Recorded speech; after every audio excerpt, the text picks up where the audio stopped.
Jeannie from A1 Vacuum and Sewing, and I should probably stop that. I'm in the middle of stitching out Christmas Flight. So this is OESD's newest tiling scene. It is from Marcello Cody. Sorry if I'm butchering your name. And I just wanted to do like a little pre-video before I post the videos that I've done so far. So I've done a video kind of showing you how I prep and put everything together and what I'm going to be using. But I wanted to just preface it by saying the fabric I'm going to be using is this. This is chalk and charcoal. It is a Kaufman fabric, and it's perfect for this project. Just looks like the night sky. We have some at the store, and I just did order another bolt. So we should have some yardage at the store at A1 Vacuum and Sewing. I didn't want to forget anything. So as far as the stitch out, I think I'm going to need, I've been able to fit 5 tiles per strip, and each strip is cut 9 inches by width of fabric, and then it's backed by 8.5 inches of SF101 in black. That is 43 inches. So fabric's probably 44. So I did 43 because you don't need it to go right to the edge, and you don't need it to go right to the edge on top. Okay. So 8.5 inches. Did I do 8.5? Yeah, because I have a 1/4 inch on top and bottom. 5 per. So 5 times 6 is 30. And then you're going to have 2 blocks. So I'm using 6. I cut 6 that were 9.5 by width of fabric. I'm using my flash frame. This is my 5x7 flash frame. And I'm running my tiles right to left, left to right. Doesn't make a difference. You're going to need 2 more. I'm going to do 1 more strip that's 12 inches because you're going to have 2 blocks. I was confused. You're going to see me confused because I'm going to give you this video first, and then you'll see the other videos. You're going to have 2 blocks, block or tile 2 and 3. Those 2 tiles that are 4.72 by 7.14. Those are not going to fit into this hoop because of the 1/4. That's going to make it just a little bit too wide, and you don't want to shrink it down because that's going to affect your final stitch out line that you really, really need. So I will do those in my other magnetic hoop, which I would, literally, I was looking all over my sewing room for this, but I'm going to do the last 2 in this hoop. So this is my magnetic hoop. The last 2 I'm going to do in this hooping. And I'll cut my fabric probably 12 inches. I didn't cut it down yet because I couldn't find it to measure. But I think I'll do a 12-inch strip, and I'll do 1, 2. Those will be the last ones. They'll be, skinny and long. Like tall and skinny. Okay? All right. Just explaining that.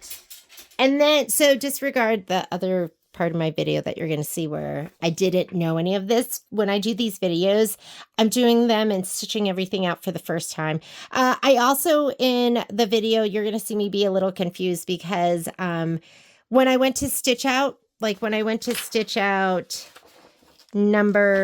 probably number 4 or 5, I wasn't sure if it was this block because not all the blocks really look like what they look like on the screen, but just trust that they are.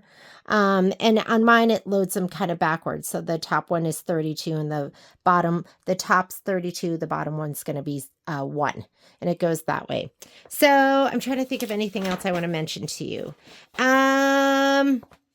Yes. So 6 strips with a fabric. That's my background. And I'll write this in the description. 3 strips of Black Shapeflex SF101 that are 43 inches with the fabric, and then I cut that down to 8.5 inch strips. And you're going to have a leftover piece that's 3 inches by 43 inches. You'll have 3 of those. I just threw that in my bin of stuff that I'll use later on. White pre-wounds. I've been using my box of Magnaglides white pre-wounds. I'm on my multi-needle, so whatever machine you're on, you're going to need a lot of bobbins. So I'm using these. However, I did find when I stitch out the first stitch out, which is navy blue, your 3554, this right here, I was getting a little bit of pin dotting. Like, and sometimes that just happens. It doesn't mean that your machine's broken or the tension is off. So I would recommend having a navy blue bobbin or even black. Black would be fine because it's going to be so high contrast. This is, I mean, this is almost black. So if you have a black one or a navy blue one, you're going to be fine. You don't have to use it, but I've been using it just for the 3554 and then switching over to the white one for everything else. And then of course, you're going to need one red one for the final stitch out, whatever the last stitch out is, because that is going to give you your sew line. So you need that red line right there. That's going to be your guide for sewing it all together. Okay. So let's see. Anything else I want to talk to you about? Is that it? Oh, and stabilizer. This pattern calls for, you're going to see it wants you to do heavyweight tearaway. And it also wants you to do 2 layers for each hooping. That is a lot because some of these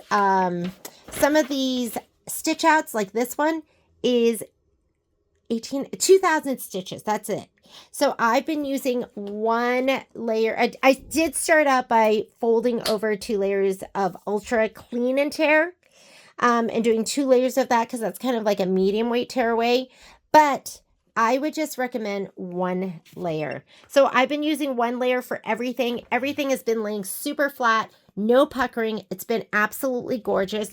I was going to do it for just up to 10,000 stitches. And then I was like, oh, let me try it with a little more. And then I did it for, you know, something that had 13,000 stitches and it was still perfect. And then I did, you know, this one, which was 20,000. And I was like, okay, I'll do it only up to 20,000.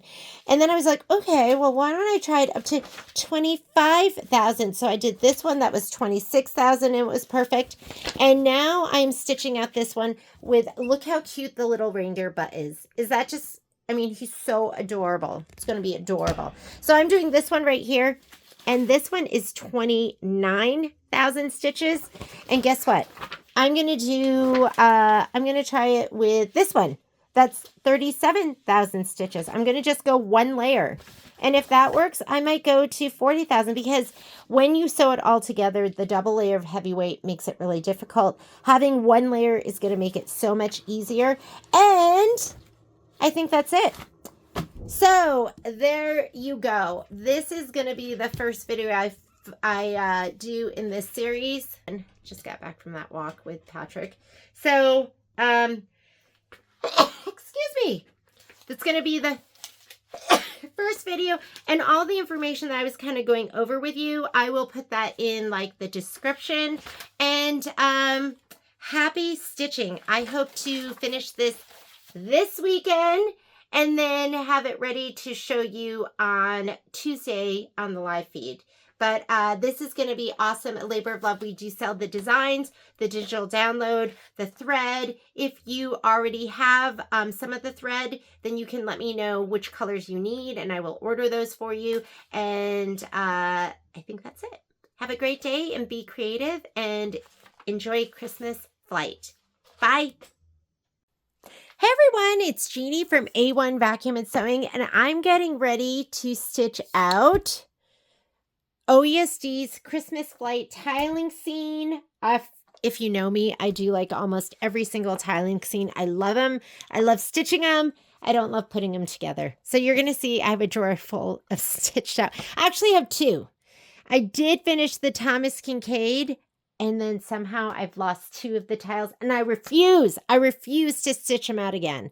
So I'm going to find them, and then I'll stitch that one together. And I do have, I think it's a Laura Roberts one that I need to put together. For the most part, I do complete these. I love them.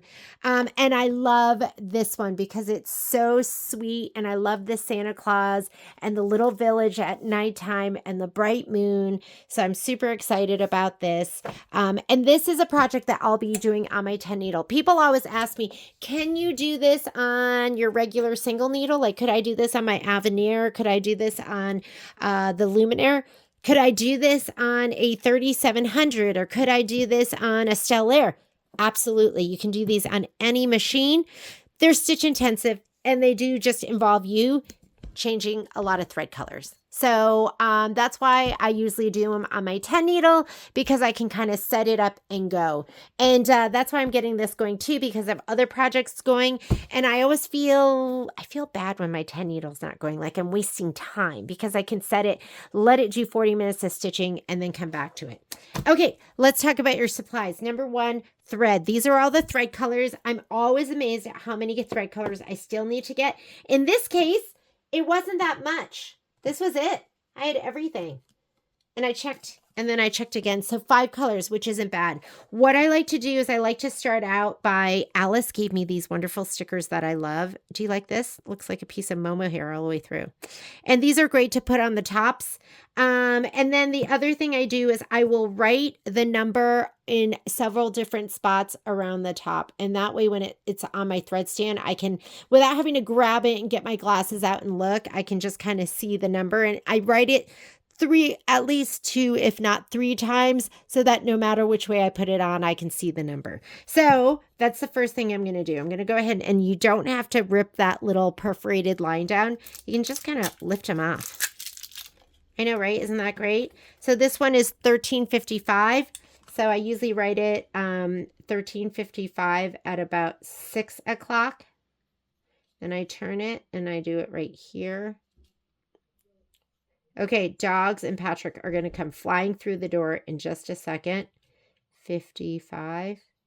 Okay, so that one's done, and it doesn't have to stay in order. I just put those in order to make sure I had all the thread right. This one is 504. So let me go ahead and write that on here. So this is a small number, so I'll write it 4 times. 504. 12 o'clock, 504. And 504. Okay, so that one is done, and so on and so forth. All right, I'm just going to do them really fast. I'm going to pause this and I'll do these. I'll be right back. All right, done. All the numbers are written on here either 3 or 4 times. And then I usually like to use my tray, or I'll put it in a box. Obviously, this is more colors than that are going to fit onto my thread tray. But a lot of times I'll just work with 1 tile at a time, and I'll line them up on my tray, and get them ready. Okay? All right. Thread done. I'll put the rest in here. These are, when we say brown box special, these are our brown boxes. Aren't they fancy? This is what we get our Isacord thread in. So, and you might get them upside down. You can fit 14 in there. So let me go ahead and put these to the side. Next, we're going to prep our fabric. So let me go ahead and turn on my iron. And actually, you know what? I'm not turning on my iron because I'm going to use my heat press. So here's my fabric. Oh, let me get my hoop. I've been kind of thinking about it. So this is the hoop I'm going to use. I am going to be on my my brother 10 needle. My 10, I don't know. Do I have a 1055 or a 1050? I don't even know. I just keep updating. What's nice about this is the magnets. So you just pinch them on the corners and then you can just lift it off. And then I'm just going to show you, for example, this lifts up like a clamshell. And let's say we're using this fabric, which I'm not. You can just kind of do your embroidery. Embroider. Lift up, slide down. Embroider. Lift up, slide down. So I leave mine all in one strip because you get more bang for your buck.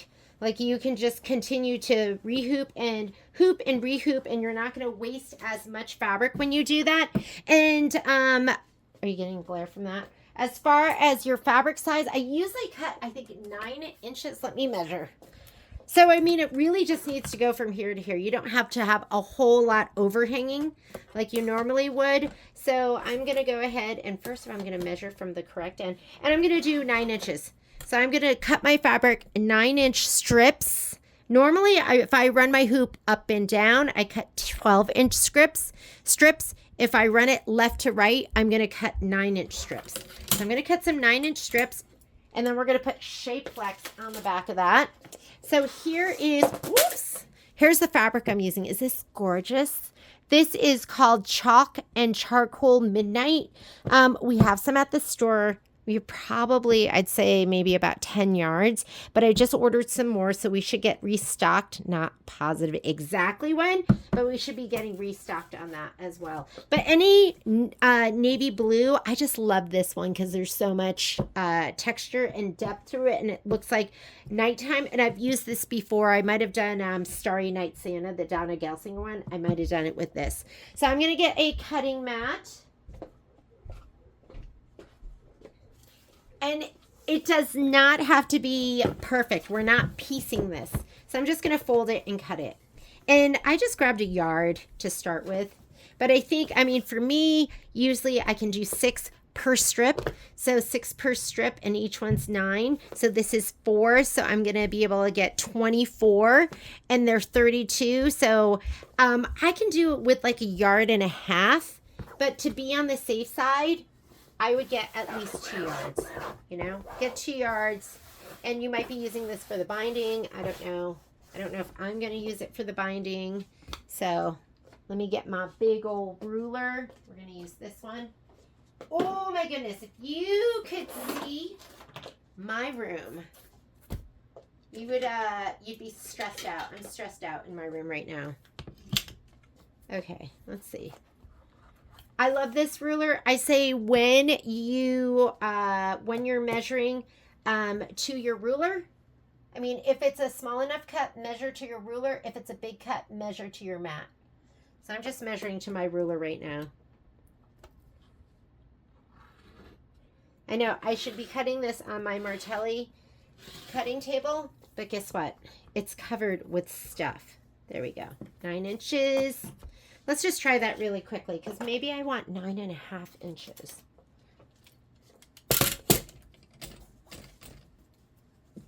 See, so it's going to go right in here with your Shapeflex. We're going to put Shapeflex on it, and then your magnets go on, just like this.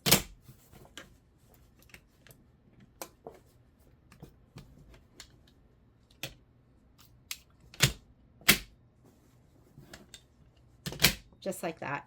Isn't that nice? So easy to hoop, and then you just take these off.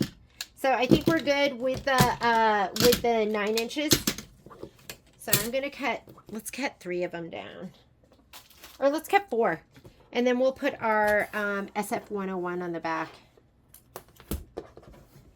And with that, I would say just you could do 8-inch strips of the SF101. Although, you know, SF101 is comes on 20 inches to a bolt, so I usually do 10. I usually do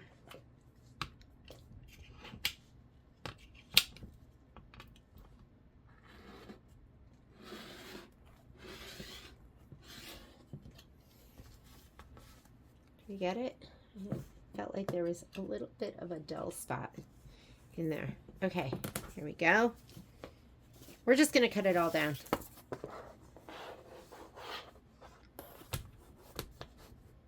And like I said, I cut a yard. So that should be 4 9-inch strips.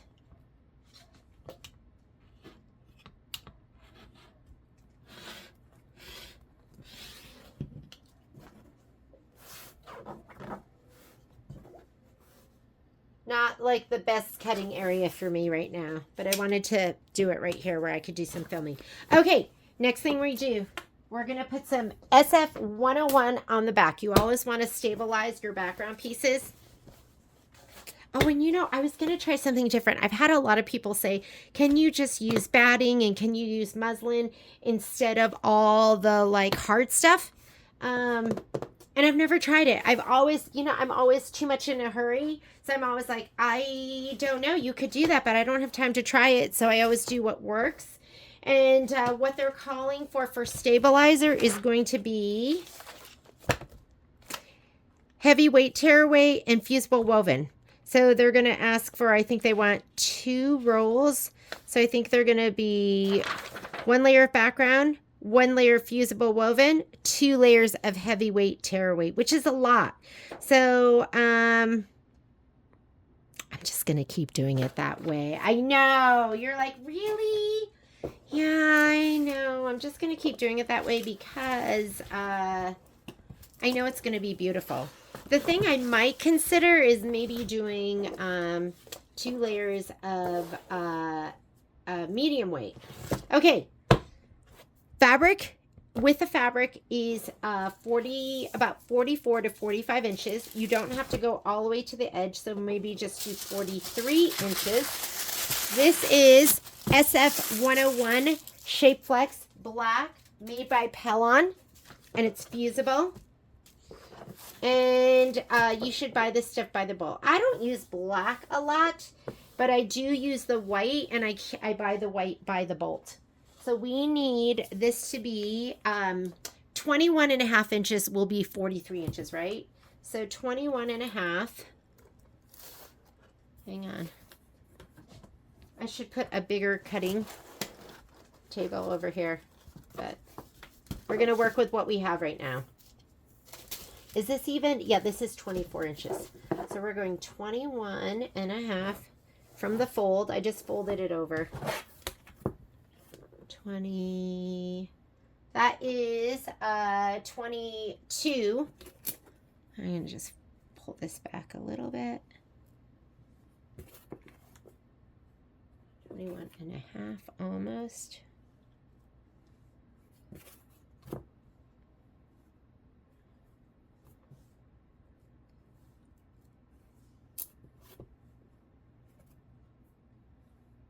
All right, that's good enough. I'm going to cut, and I'm going to have to move my cutting mat a little up and a little down. You just work with whatever space you have. And I have way better spaces. They're just, is this embarrassing? They're covered. They're covered with crapola. Here we go.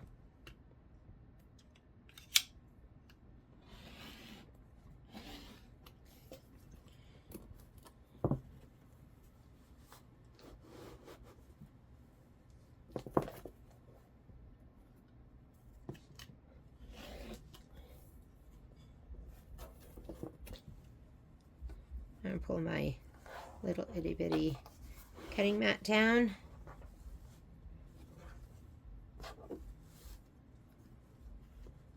And let's just take one more cut right here.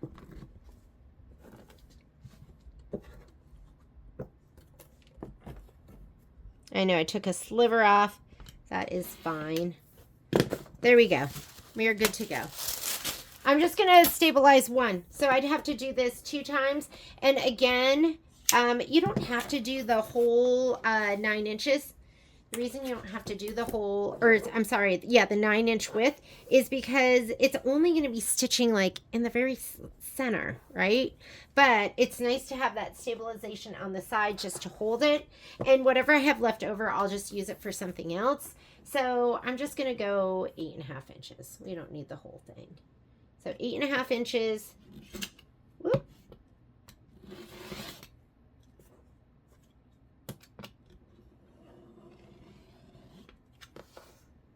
Okay, I'm going to do 8.5 inches.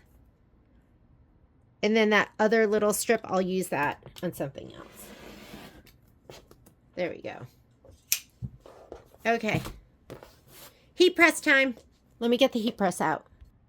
Okay, here is my handy dandy heat press. I'm going to go ahead and turn it on. And it's already set up for what I like. So I like it to be 320 degrees. And I set it for 20 minutes. I am in love with butcher paper. So I have this like little pull out right here. And it comes with, this is the HTV Ront. And if you buy it through our affiliate link on our website, if you go to our website, a1vacandsew.net, and you go to affiliate link and go to the very bottom, we have a link there that has an affiliate link. And if you purchase through there, just clicking the link, we do get a little bit of credit. So, but it comes with this Teflon sheet. I also, Michelle told me to get some butcher paper. So I bought some butcher paper, and I love butcher paper because it's cheap. You can just lay it in here. It's easy to work with. I can just put it down right here and just slide it in as long as there's nothing in the way. Let me move this a little bit.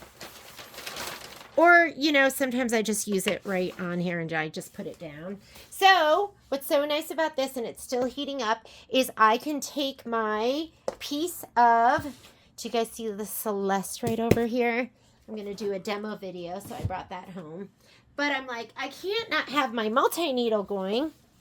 So I'm just going to go ahead and open up my, and you have, this one has 15 inches. And I love it. I love it. I love it. I love it. And I'm going to just take my SF101. I'm going to put it, there's a bumpy side, which is the adhesive. Lay that down. Hello. There we go. And this is 8.5 inches, so it's going to go almost edge to edge. There's just going to be like a little bit of a 1/4 inch, not all the way. I'm going to see how far it goes, if it goes all the way. Oh yeah, it goes almost selvage to selvage. So I'm just going to put it down here. I kind of want it to be in the middle. Get your Momo hair or your poppy hair off of it. That looks good. And I'm still warming up. I'm going to slide this in. And you're going to slide it in all the way. The first time I used it after having not used it for a while, I didn't slide it in all the way and I couldn't get it to start. So you just want to make sure that you take this and you push. Did you see that one last little push? You got to push it all the way in. I'm still at 337. I'm going to pause until we get all heated up. All right, I'm heated and ready to go. That's your temperature button here. So I can go ahead and I can touch the temperature and then adjust this up or down. And this is your time button here. So I can touch my time button and adjust my time up and down. And honestly, I don't know what those are. I haven't used those before. So I have the green light. You're not going to get the green light unless you push this all the way in. I'm just going to hit that. It's going to go down and it is going to go for 20 seconds because I find that when I iron it myself, sometimes I adhere it down, sometimes I don't. Sometimes I have to use water to make it really stick. So this has been so much better. I just absolutely love this because every time I do it, it's perfect. All right, so it's going to lift up and pull this out. And then this is going to be hot. I'm just going to advance this to the next, whatever, 15 inches. So, and I'm just going to smooth it. I'm going to make sure it's not all askew, like right here, like it is. And remember, it's fabric, so you can control it. You can tell it where to lay. I'm going to flatten it out, and I'll just pull it in a little bit. Not all the way. Let me see. I can see where it's adhered right here. So, okay, that looks good. Okay, make sure it's all the way in. Green light means go. I forget, is it 15 inches or 17 inches? I can't remember. I think it's 15 inches. 15 inches by 15 inches. So I'll go ahead and do this one strip with you, and then I'll go ahead and pause the video and do the other strip. And you just wait until it counts down. And I pull them out. There we go. And then let's go ahead and advance it again. There we go. You can see where it's adhered right there. So I'm gonna go almost to that edge. Make sure it's nice and smooth. And pop it in. Whoops. Oh, this is in the way. And this on the bottom. And smooth it back. There we go. In.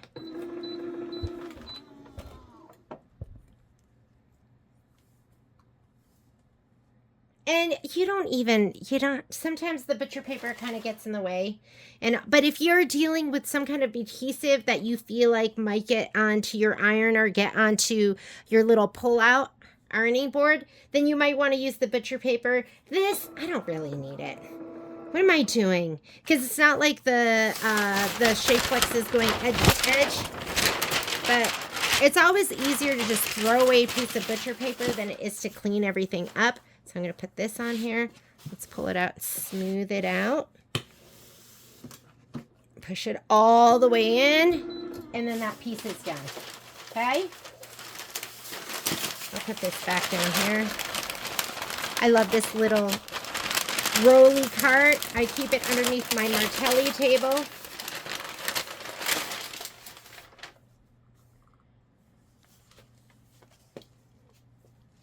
I would at some point like to have this on one of my higher surfaces and just leave it out. It's a little bit low, but I need it that way. And now we're all adhered and everything is perfect. See that? Like you don't get bubbles. I would get bubbles before where it wasn't totally adhered down. And that one's done. I'm going to do the next one. I'm going to pause the video because you don't need to watch me do it. I'll be right back. Or do you want to watch me do it? What are you doing anyways?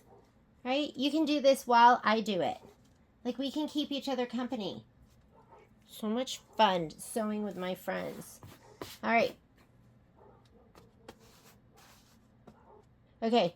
I'm going to push this in. Make sure this doesn't drag over here. Push it all the way in. Button to make it go down.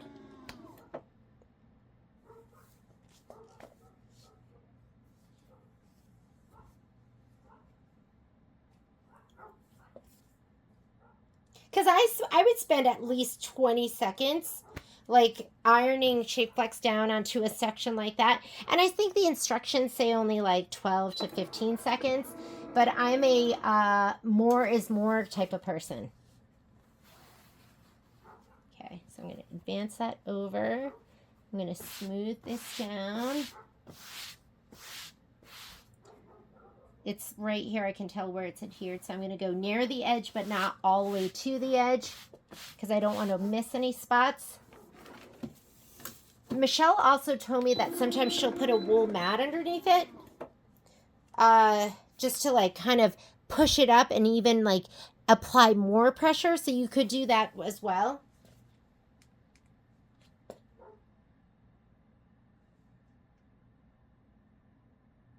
Da da da da da da da da da da da da da.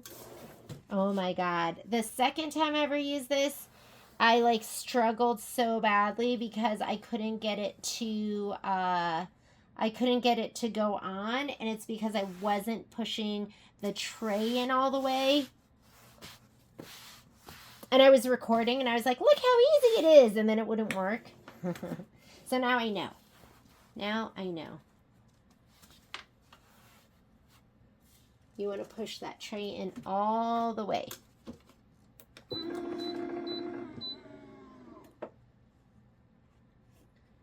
You can check it. Oh yeah, that looks so good. If you've ever been frustrated by adhering product and you can just go online and look. That's what I did. I went online and I was like, how much time and what temperature should I set my heat press to for SF101? And now I have to do that one little last section right here. Let's get this out of the way.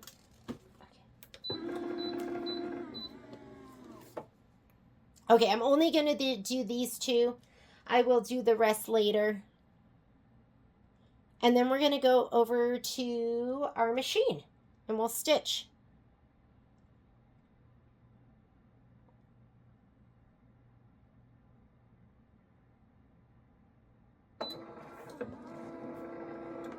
And I'm going to go ahead and turn it off. I'll pull this out, put my tray back in, and then this little guy just lives right under here, right under my Martelli table. It's so convenient, especially when you just don't have a ton of room, and that doesn't touch anything, so it's going to absolutely be fine. Okay, let's do our stabilizer. Okay, I was just looking over. Oh my goodness, I should have tidied up a little bit, huh? Look at this mess. I was just looking over the pattern, and some of these are really, really, really low stitch count. Like if we look at this, come on, let's look. So what they're recommending is 1 layer background fabric. That's this with 1 layer of fusible woven. That's this. And then they want you to do, oh, you know, I don't know if I can do 6, maybe 5. Maybe 5 panels. 5 per. We'll see. And 2 layers of heavyweight tearaway. Not going to do it. So I think what I'm going to do is for some of these, where they're only like 1,800 a stitch count, I'm just going to use a layer of Ultra Clean and Tear, but I'm going to use 2. So for these that are like 10,000 stitches and under, like even this one, these, oh, that's 20,000 stitches. 20,000 stitches, I think I'll do a layer of heavy tearaway. Or maybe I'll do 2 layers of light tearaway and fold it in half. These big ones, 47,000 stitches, I'm going to do 2 layers of heavyweight tearaway. Okay, so I'm going to kind of go loosey-goosey here. I'm going rogue, and I'm going to start with, where is it? This is Ultra Clean and Tear. And I wonder if it gives you a stitch count. Does it give you a stitch count? No, it doesn't. A high quality medium weight tearaway stabilizer. Ultra Clean and Tear. I love Ultra Clean and Tear. This is 20 inches. And what I like to do is I will go ahead and I will cut this. I'll cut it to, hang on a second. Garlic or lemongrass? Lemongrass. Where's the garlic? There should be bags of it. So this is what, 11 inches. So I'm going to cut these into 11-inch strips and then I can fold it over. Okay? I'll just cut a couple of them right now because I'm not going to use this for everything. I will use it for some of it. Give me a minute. I need a bigger cutting mat. Da, da, da, da, da. My other table has like scan and cut on it, and I need more room.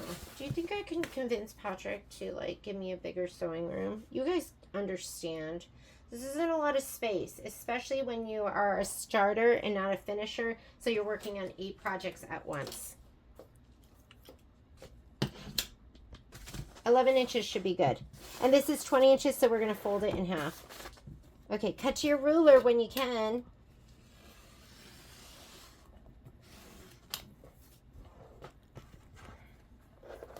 So now you can just take this and fold it in half. And then we're going to go ahead and hoop this with a piece of stabilizer and with our fabric. And this one is ready to go.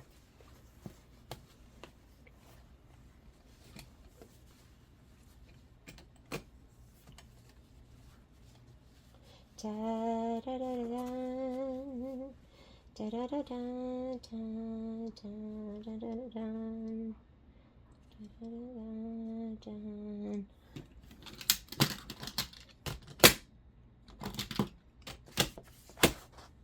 And I like to pre-cut a whole bunch of stabilizer.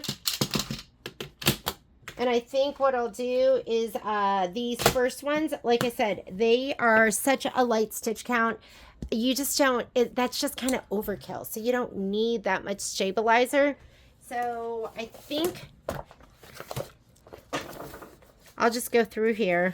And if it's under like 10,000, I mean, that's going to be enough. So this one, 1, 2, 3, 4, 5.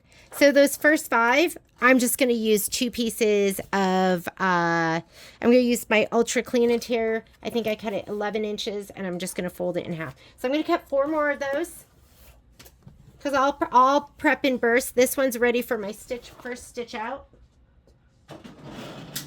which is going to be so fast. And then I'm just going to cut some more pieces. And I think 11 inches is what we decided. It doesn't have to be perfect, right? It doesn't have to be perfect.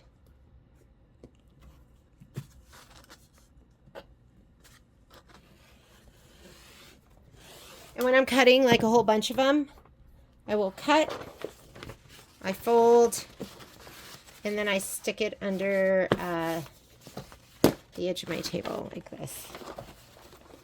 Sometimes I'll use 15 inch.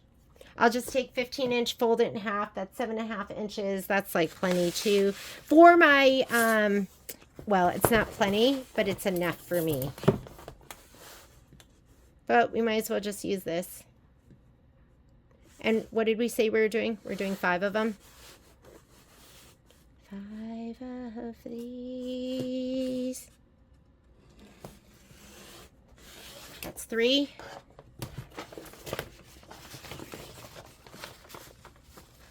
Stabilizer is so expensive right now.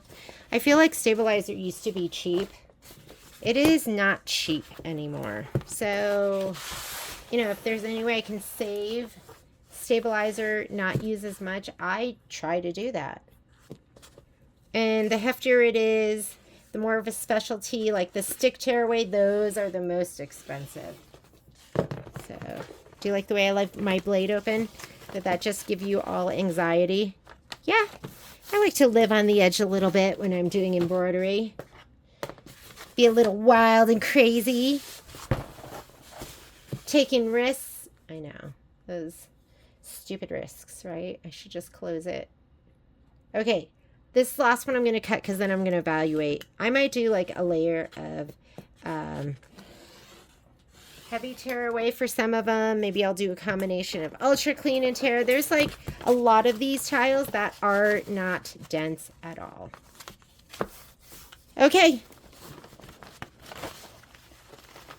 There we go.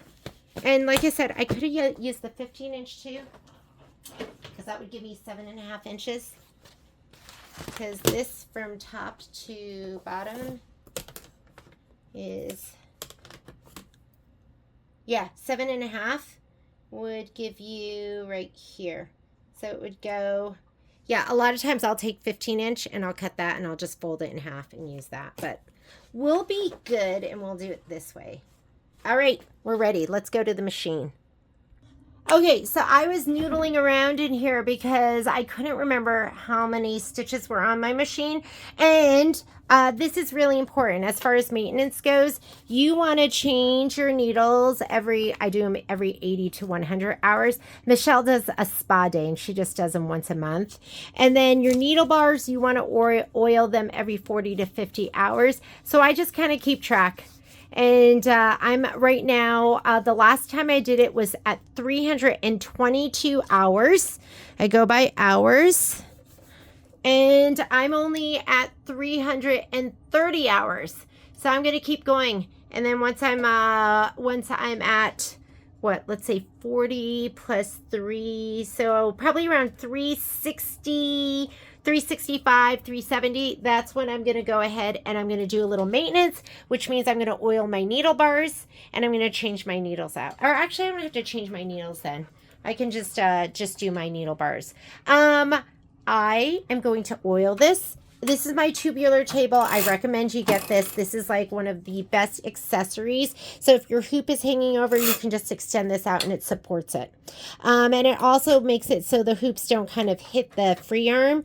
And this one's the best. It's just the easiest and it comes off super easily. You just pinch and pull it off. See that? But let's go ahead and let's oil because I haven't used my 10 needle in a while. I really want to do my freestanding pumpkins too, but this one's the easiest thing for me to do. So I'm going to pull this out. Oh, look, last thing I did was a tiling seam. I can tell because it had red thread, and that's you use your red thread for the outline stitch. You might want to clean out your bobbin case. I would do that, but where's my, oh. Sometimes I just use one of these.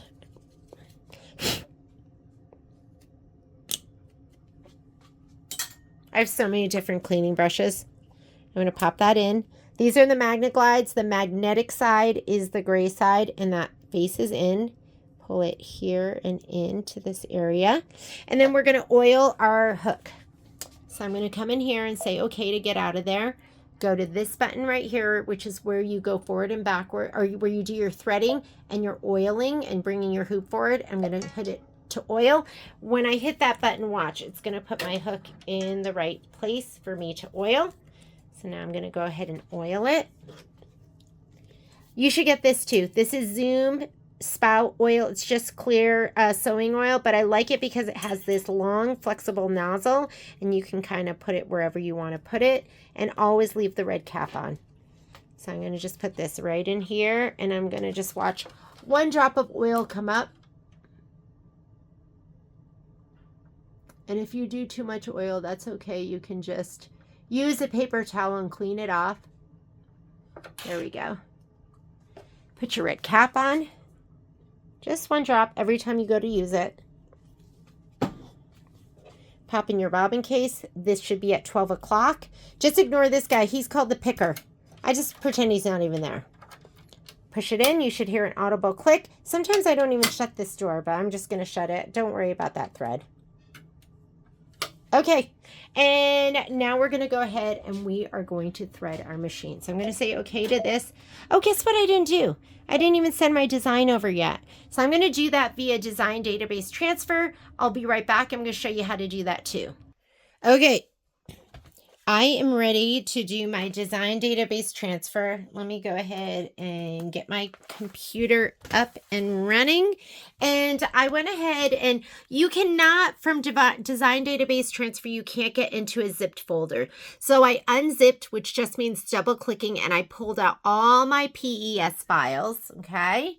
And now I have to go right here. Let me see. Okay.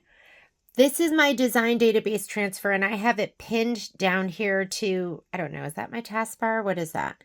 So I'm going to go ahead and open it. Your machine needs to be on. It needs to be on your network, and your computer needs to be on the network, and you need to have this machine added so you can send it here. So if you, like today, I did the design database transfer at the store, and I don't know why our Avenir was no longer in my selection. So if you want to add, you can go right up. Ooh, I can't see this. Right up here to where you see the machine with the little cogwheel, and touch that. And then you can, I think this one's called My Baby. I'm already on there, but you can hit add, and it's searching, and there's My Baby. And then it'll, oh, you know what? My Eevee's not on, so it's only pulling up My Baby. So I can hit My Baby and add, but it's already there, so I don't know if it'll add it again.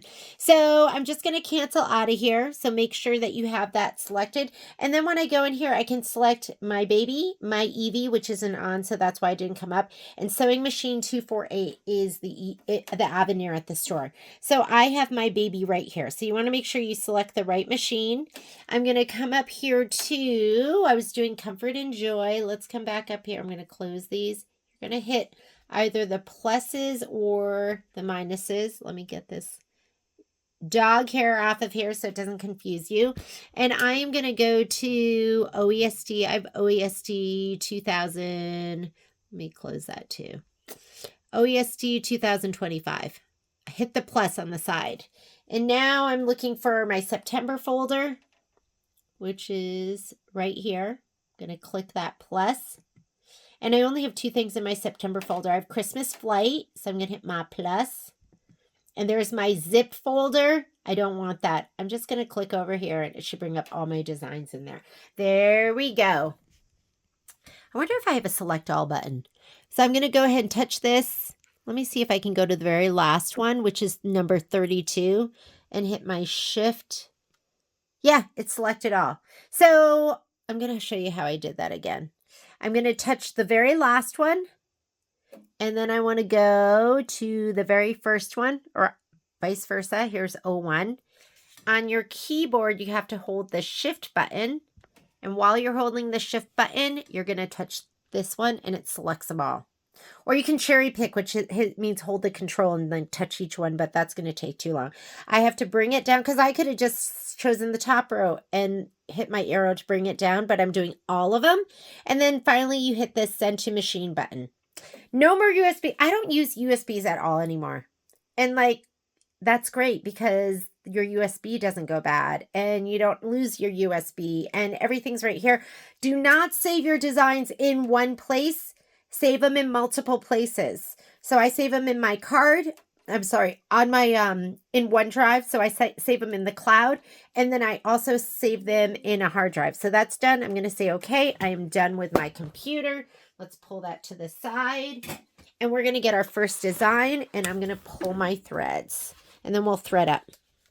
Thread up your 10 needle. So I am just going to be using 5 colors. So let me get my 3, 5, 4, 4. And I just like kind of stack them up. 3, 5, 4, 4. Whoops.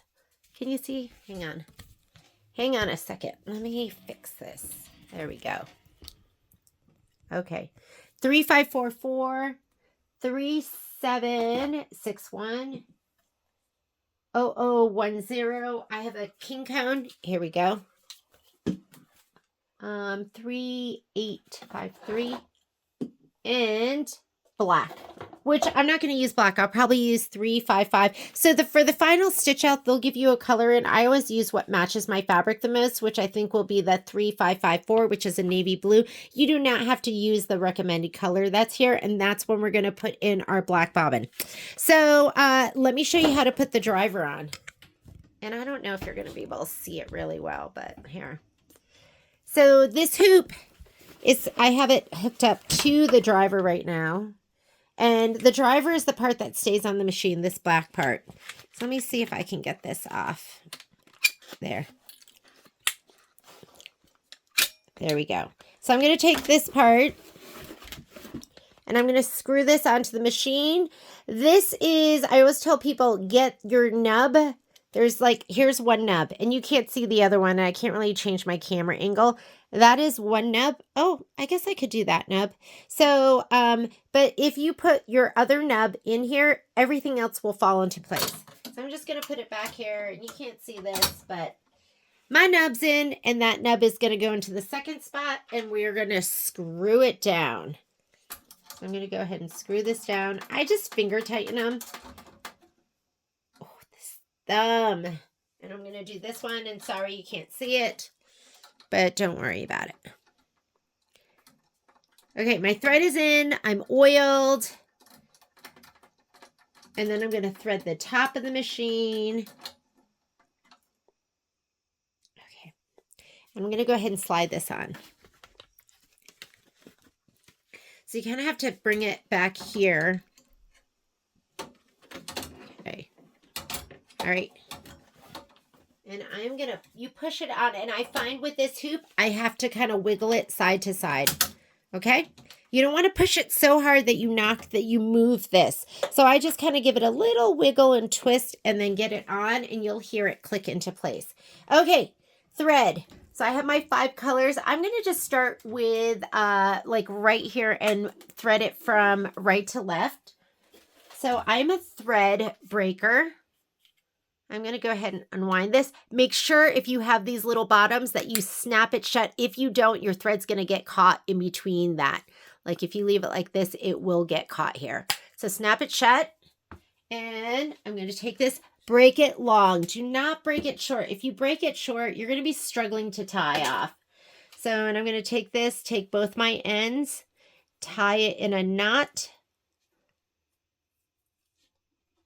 and drop it. I'm going to do the next one. I'm good at, oh, this one. I have to undo it. I don't know if you can see this. And this isn't a lot of stitching, but I thought I might as well get it going before I go to bed. What I really should do is thread it up for one of the more complicated ones, so it'll do like an hour of stitching while I am going nighty-night. And then we'll put the white on. So I tie them up, and then we're going to thread them.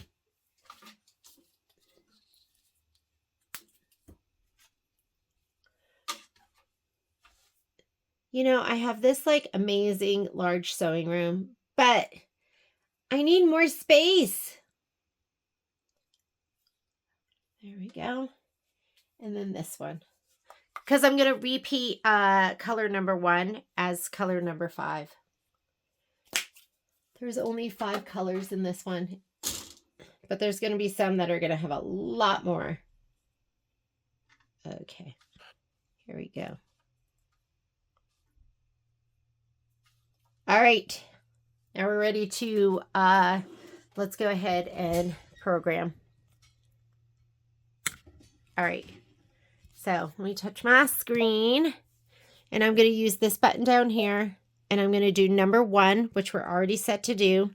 And I'm going to do this so you can see. I don't use this little tool that much. You can use this tool if you want. Sometimes I'll use it if I can't quite reach. I'm going to grab the thread. Maybe we'll focus down here so you can see this. I'm going to grab my thread at the needle, and I'm going to pull it. You want to leave it in the thread guide. And I always say, you're like a sailor. Pull it until you get to the knot. You see that? And pull the knot about 10 inches past. Then you're going to hit your threading button. Can you see this? And come back down here. I don't have to show that to you every single time. I'm going to go to the right of the little thing that's sticking out.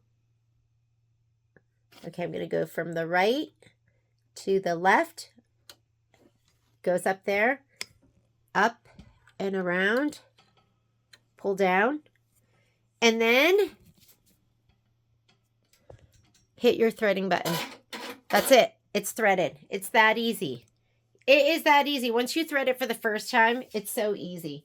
Okay, on your screen, I'm going to go to needle number 2, and I'm going to do the same thing. You ready? I'm going to grab it right here. I know that's hard for you to see because my hand's in the way. See, I grabbed it. I'm going to pull it until the thread comes, the knot comes through. I'm going to hit the threader button on my machine, which you're not seeing, and then I'm going to go from the right to the left, and then up and around. And then I'm going to hit the threading button again, and that's going to pull. So it puts you hit the threader to bring the threader forward. You hit the threader to pull the threader back. All right. Now I'm going to hit needle number 3. Here we go again. I'm going to reach in here and grab this. Just going to pull it till the knot comes through. There we go. Going to hit my, sorry, this isn't holding for some reason. Okay. Still can't get it to hold. It wants to fall. Okay, hit my threading button. That brings the threader forward, and I'm just going to go from the right to the left. I'll pull it all the way up there. Don't drag it. You need enough slack. Don't drag it because that will, dragging it will bend your threader. So you should just be laying it across. I'm going to go needle number 4. I'm going to grab my thread. Hit my threader button. And I always do it like this. And you can use the little tool if you want. What happens for me is I never know where the little tool is.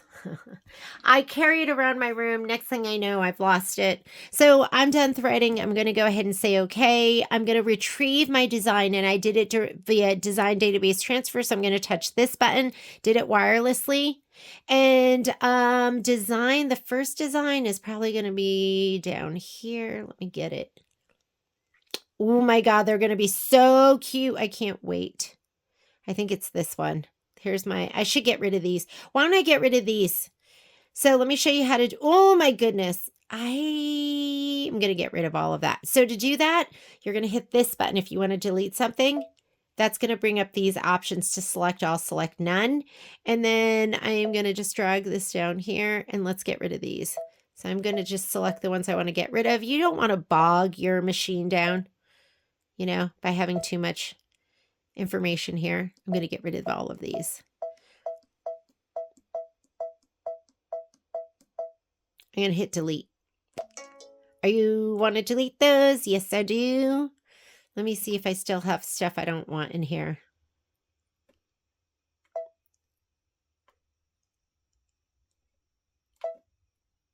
Nope, that's it. I got rid of everything I don't want. I got to turn this off by doing that, and now I'm back in again, okay? This is if you want to delete. When you're done deleting, touch it one more time. Okay, I want the bottommost design. I think it brought it in from the bottom, like 1, 2, 3, 4, 5, so on and so forth. We're going to do this one right here. I'm going to go ahead and set it. We have to rotate it. I like to just hit rotate, and I'm just going to rotate it. Which direction is going to rotate that to? So I want to have it right side up, and I think it's rotating it to the left. Is that to the left? That is, I think, to the right. Yes, that's going to be right side up. So we're going to rotate all our designs to the right. And you have to do that to fit it in there. And look, I have a little room. I could snug it over to the right. And I'm going to go ahead and say, okay. I am going to go ahead. It will let me move it outside of that embroidery field. So I won't do it here. I'm just going to hit end edit. That is your manual color sequencing button. If you're not seeing that, then you're not set up for manual color sequencing, which is where we're going to program and put our pauses in. So to bring that button up, you're just going to hit this right here, which is your notebook paper. That's your settings button. You are going to go to page, and it might be different on your page, but you're going to look for manual color sequencing. If yours is off, you're going to turn it on. This is how I like to do it. I don't anchor colors. I just set them as I go. And now I can go in here and pre-program everything. I know I put my colors in the order that they're going to stitch, but let's just confirm. So you can see right here, my navy blue is on needle number 1. That's needle number 1. My 3761 is on needle number 2. My 0010, don't pay attention to this. I pay attention to this because this is going to get confusing unless, even when you change that to name of color, or let's go number of color, and I change it to isochord, it doesn't match. And you're just going to be confused. Here's isochord. That's what I'm using. See? 3554, and that has 808. So don't pay attention to this. Pay attention to this. Pay attention to what's in your book. This is just going to confuse you. So I'm going to change that, but I don't know why. It doesn't match. I can't explain it. So I never do that. Did I pass it? I'm going to go back. Oh, here. I'm just going to go back to name of color, and then this you can just disregard. It's just going to, and that doesn't even match. So don't look at this. That's going to confuse you. Just stick to your book. So position number 1, that's going to go there. That's at number 2. This is white. The white here is at number 3. The bluish gray is number 4. And then this one, I'm going to send this back to number 1. I want it to be navy. Got it?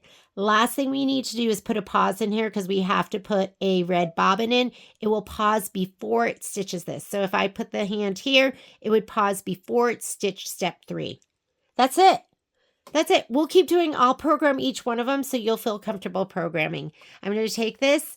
I think now I can scoot it. See how I could scoot it over the tiniest bit. I'm going to touch embroidery and we are ready to go. 900 stitches per minute. I'm going to run upstairs, so I'm going to make it 800 stitches per minute. I have something called Stitch Monitor, so I can, from upstairs, I can see where we're at. And that's all I need to do. I'm going to unlock, hit start. Oh, you know what I didn't do? Hang on. Did you hear it clunk? I got to put my tubular table on. That is going to make it so it doesn't clunk. I'm going to pull that forward a little bit. It's going to support it. And this hoop in particular, if you don't have a tubular table, it will hit the side a little and hop up and down. And when it comes this way, it kind of hits the side and comes up and comes down, which I don't like. So I would definitely use the tubular table. If you don't want to use the tubular table, you could use the extension table that came with the machine, although the instructions say not to do it. But I did it and it was totally fine. So, but I would recommend using the tubular table. All right, so we're going to unlock and green means go. And now we'll get none of that riding up and down. This is going to be a quick block. It is 13 minutes.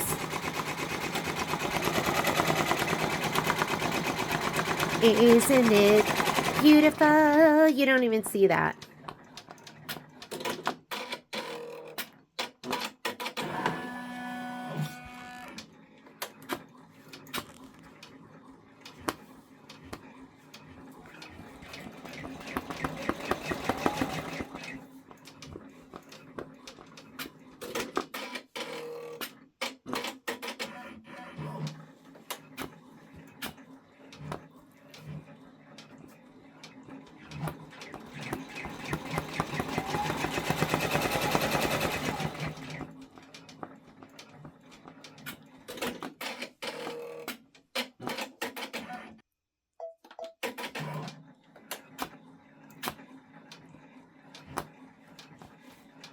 All right, I'm just gonna let it stitch and I'll be back here in 13 minutes and then we'll set it up for the next block and it's gonna go through to all the color changes for us.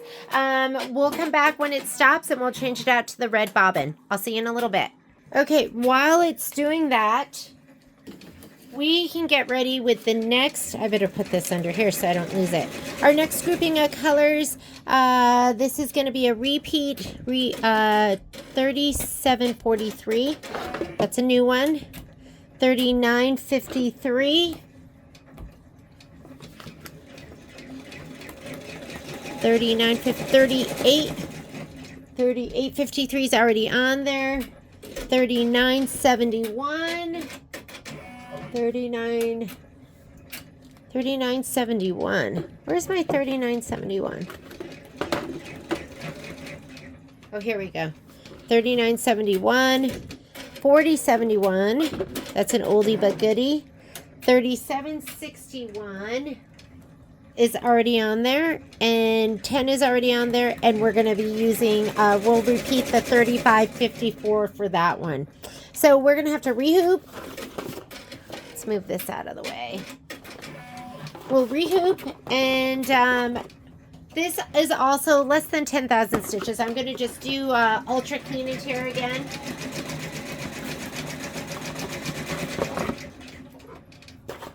Give you a little peek of what's going on over here.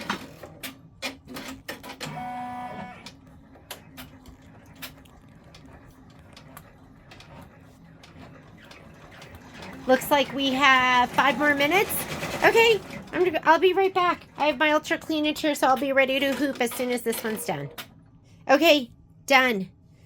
Stars are done. Machine stopped, and it's giving me an opportunity to change my thread out. So I'm going to go ahead and put my bobbin thread in, my red bobbin thread, which I have lost. But good thing I have more.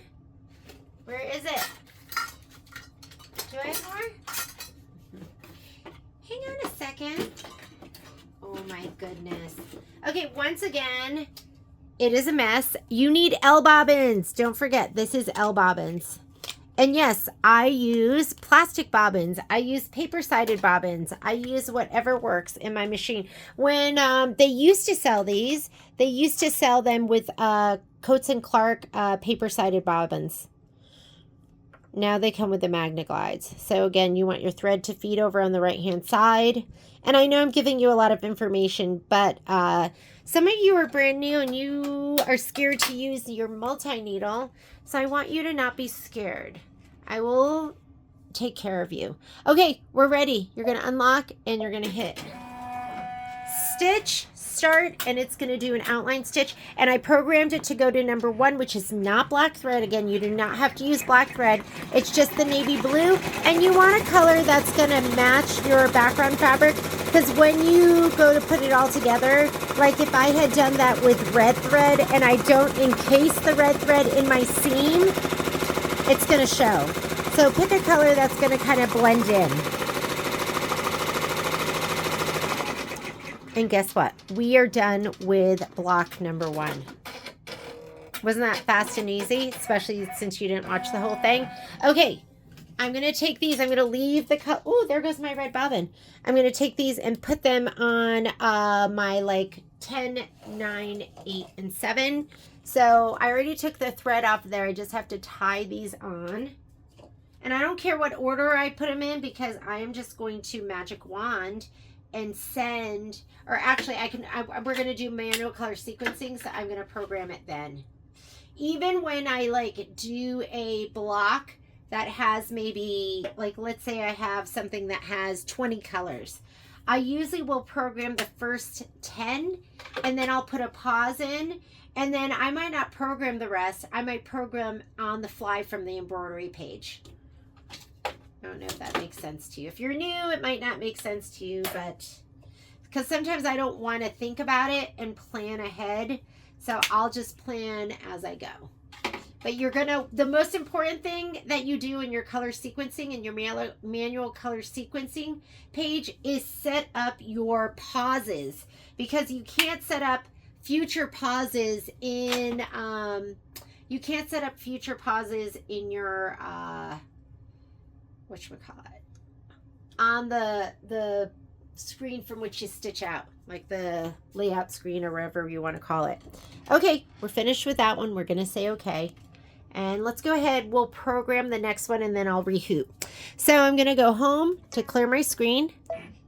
I'm going to go here to design database transfer where I sent that over. I'm going to go to the very end because I'm just assuming that this is, oh, that doesn't look like my next one. Does it? Maybe it does. Let's touch it. That looks like a lot of this, but I'm hoping it came in order, so I'm going to go for it. I'm going to set. I'm going to rotate. That's the only thing I'm doing here, to the right. I'm going to say okay. I don't know. That doesn't look like it. I'm going to go home. That looks like way too many. Let's look at these as they load. Wonder if I sent that one over. I would guess it would more be, I don't think I see it.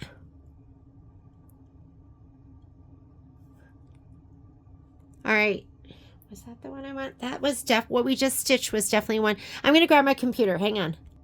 So I don't see my computer, so I'm going to change my view right here because I can see many of them, some of them, and I'm going to do this so I just see, it's like bigger thumbnails. So let me go ahead, and that should be 8, 12, 16, 20, 24, 28, and 32. And so I think that's the right one. Is that the right one? I think that's the right one. I think we are looking at the right one. Confused. I'm going to go for that again. I'm going to go ahead and set it. And I'm going to go end to edit. Whoops. Sorry. It told me to change to a different frame because I didn't rotate. So I'm going to rotate it. And edit. That one is, oh, look at it. It's 4.72 by 7.14. So we do need a bigger hoop. Okay. 7.14. That's crazy. Okay, hang on a second. Crazy. So I just went through the whole book. There are 2 blocks that are digitized to be set bigger, 7.14, which is too big for this frame.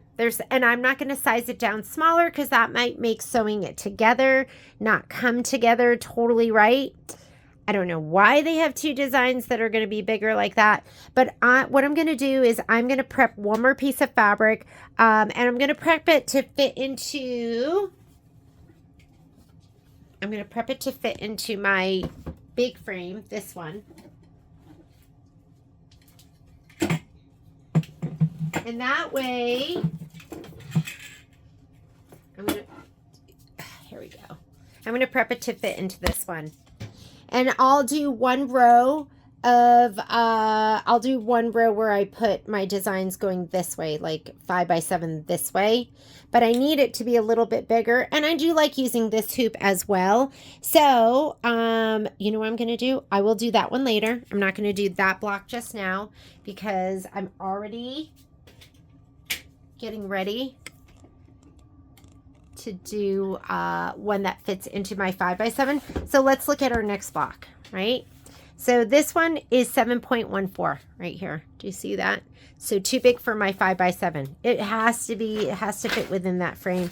This one too, block number 3, 7.12. But this one will fit. So let's go ahead and do this block. And I think we have all those colors up there. So let's go ahead and let's thread. So I went ahead and I put these up here, but I didn't pull through. So we're going to pull through on 7, 8, 9, and 10. Even though I'm not going to be using all those colors, let's just do that. So, because I'll forget to do it if I don't do it now. So there's 7. And here we go. Here's my 7.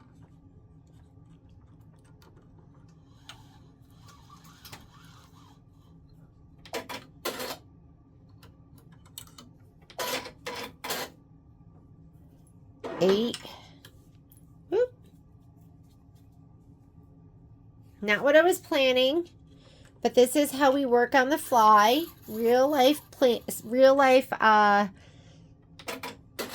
problem solving.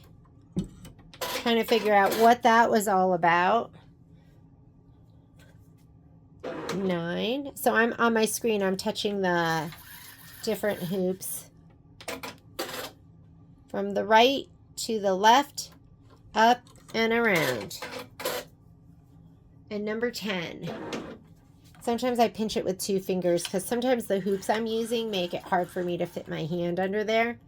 Thread her forward from the right to the left, up and around. Okay, we are good. Let's program and then we're going to hoop. I have programmed and then forgotten to rehoop and then started stitching over a finished block. I know. So we're not going to do this one. Let's get out of here. I'm going to go home, which will clear my screen. Going to go back into design database transfer. And I think I'm going to touch all the way down here. This should be 1, 2, 3, 4. But that doesn't look like 4 either. Okay, let me just check and see which block is which. I'm getting confused. So what I'm going to do is I'm going to take this and I'm going to select all and I'm going to delete. And then I'm just going to send over block number 4 because why struggle, right? For some reason, it is just not coming together for me. Hang on, let me put my pin number in where you guys can all see it. And I'm going to just take this and highlight all of these and put them in the trash can. Back to design database transfer. And then I'm going to come over here and what I want is I want block tile number 4. You know what's confusing is this says tile 4, but this says tile 4 and it doesn't look the same, right? That's confusing. Let me see if I can figure this out. I'm going to revisit this in the morning and I will tell you what I figure out. Okay, I didn't go to bed. I'm still here. What I have, I think, figured out is it is right. And what you're seeing is, so let's go ahead and load it again. Trust. Sometimes you got to trust, right? Which I'm not trusting. I'm going to come all the way down. I'm going to count from the back. 1, 2, 3, 4. That's going to be it. And I'm going to set it, rotate, and, whoops, you're not seeing anything, are you? And we're going to go 90 degrees to the right. I'm going to say okay. I'm going to go ahead and hit end edit and let's go into manual color sequencing. Because when I come here, I go, okay, I can see the little curves or the rings right here. And it might be that, you know, that just kind of gets cut out, or maybe the picture doesn't look quite like this. So I'm going to go with it. I did look here and there's 7 colors. And there's 7 colors here. And it looks like these colors, like the dark navy blue, and then the other blues and the white and the black. So that matches. So I'm going to just go for it and we're going to program it. Okay. So let's go ahead and program. Number 1 is 3554. I already have that over there on needle number 1. So I'm going to leave that. Then I have 3743, which is on, I didn't pull that one through. Hang on. It's okay. Do it on the fly. I'm going to go here to needle number 7. I never pulled it through. Or did I pull it through? Oh yeah, that's just hanging there from something else. No, that's 7. I tied 7.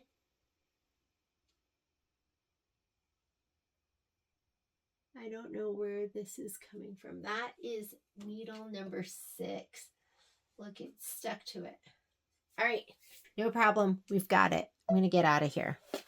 All right, number 2 is 3743 is actually on 7. So I'm going to touch this, send it to 7. 3953 is on needle number 10. So I'm going to touch this, send it to 10. 3853 is on needle number 4. I already have that on 4, so I don't have to switch it. Needle number 5 is 3761, which is on needle number 2. So I'm going to send it to 2. And then 10 is on needle number 3. So I'm going to send that to 3. This one right here, I'm going to put a pause so we can change it to our red bobbin. And then we're going to say, okay. I'm going to maybe scoot that over the tiniest bit. We're going to go embroidery, and I have to rehoop still. Now, I don't think I put my bobbin back to a white one, so I'm going to take this out. I always end up doing like one where I leave the red bobbin in for the whole thing. Not a big deal. So when I do the final stitch out, I change it to a white bobbin so I can see it, the contrast on the red. That's really, really important to have that last stitch out because you need that to sew it all together. Okay, bobbin is in. Let's go ahead and rehoop. All right. When I take this hoop off, I'm just going to lift up here and just wiggle it towards me a little bit. You have to kind of go to the side.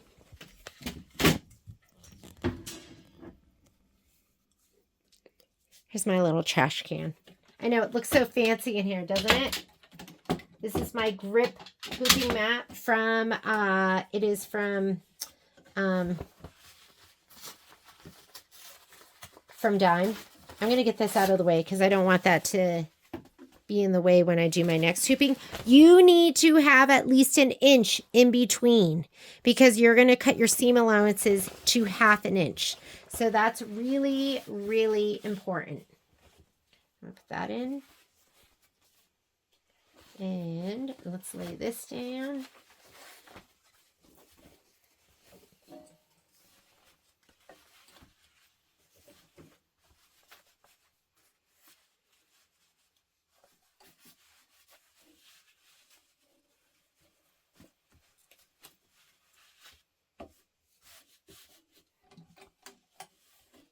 So I did it from like here, we're going to be about an inch in. So I'm going to have my design right there. So my design's right here. I'm going to be here, and then it'll stitch in probably about an inch. So we should be good to go. Make sure your design doesn't go past into this area right here. And now we're going to grab our magnets. Let me grab my magnets. I'll put this side on first. I'll put this side on, and then I'm going to pull this nice and taut here on the left-hand side. I'll put this one here, and we should be good to go. That design's over there. You're going to stitch in a little bit. Let me see where the outline stitch is. Yep, right outside of that. Okay, let's go ahead and put the hoop on. Sorry if I was confusing you, but it just didn't, the picture didn't go in my head, and so I wanted to make sure. Okay, wiggle. If you shove it far back and you feel like the embroidery arm has moved out of the way, I want you to assume you've knocked it out of calibration, and then I want you to turn the machine off and on again to recalibrate it. We are ready to go. We have our pause. Everything's programmed. Unlock and stitch. And this is going to be 22 minutes of stitching, and then we'll come back and we will put our red bobbin in. Okay, see you in a little bit. Okay, so it's gone ahead and stitched the rest of tile number 4. Stopped for me. I'm going to go ahead and change out my bobbin. We're going to put the red one in. And I'm going to unlock, do my final stitch out. This is going to do the outline stitch. I'm doing that in 3-5-5-4. And then we're going to hoop up, and we're going to do tile 5. I woke up this morning thinking about, I woke up this morning thinking about those 2 tiles that were bigger. And I was thinking, oh, should I just make them smaller to fit? But then I go, okay, the outline stitch is what really matters. So I'm going to put my white bobbin back in right now. Let's do that. Let's rehoop right now too. I thought about my stabilizer too, and I thought, oh, maybe I will do, instead of the 2 layers of clean and tear. Here, I'm going to let you watch me take this off. Just going to reach the back and kind of wiggle it side to side to just get it off. Oh, and then you have to slide it to the side because of the shape. All right, I'm going to rehoop.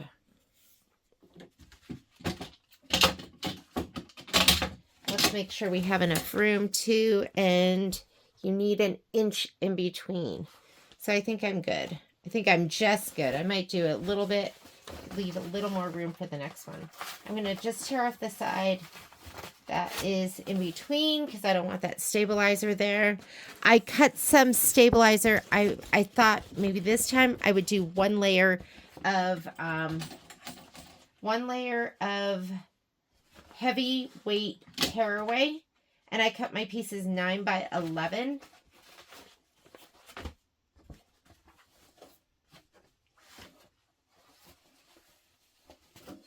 Nine by 11 for this one.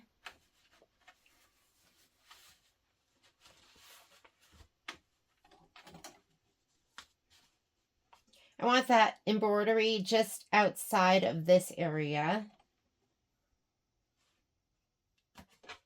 I can't see any of it, so I think we should be. And I'm going to put on my 2 right magnets first. I just might fudge this. That looks good still.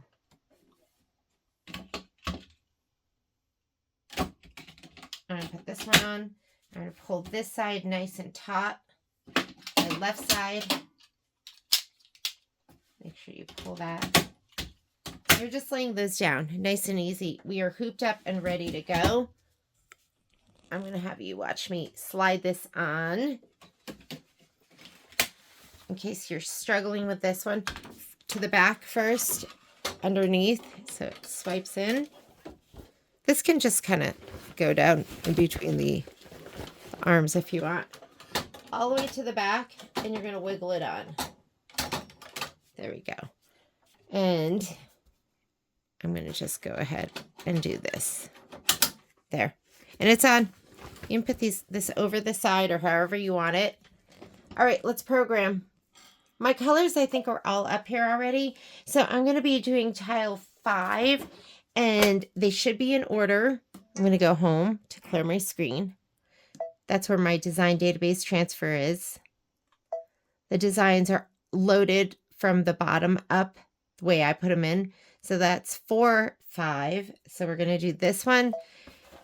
Does it really look like this? Not really. You can kind of see a little bit of the curve here, but just the tiniest bit. I do have that one big star. So I'm going to go ahead and set it. Rotate 90 degrees to the right. Okay. End edit. That's all we're doing is rotating it. This screen has your manual color sequencing. So your screens come in with your main edit screen, this screen, and this screen that has your magic wand. So those are the 3 screens that you're going between. So it's important to understand where everything is. This is going to be on the second screen. Okay, my colors are all up there. So we're not looking at the colors here. Just leave it on name of color. We're looking at your color list here all the time. Don't set it to isochord and look here for the colors because you're going to be confused. I don't know why it doesn't match, but it doesn't. 3554 is already on needle number 1. It is right up there. You can see it. 3743. I have that on needle number 7, so I'm going to touch the second one. Go to needle number 7. 3 is 3953. I have that on needle number 10. 4 is 3853. That's on needle number 4. And 3761, that's on needle number 2. 10, needle number 3.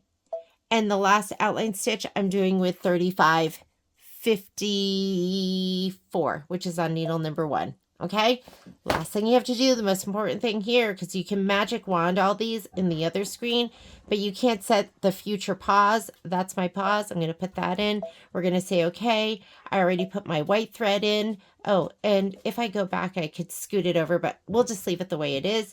Unlock and stitch. And that's going to do 15 minutes of stitching. And then we'll come back and we'll load up for,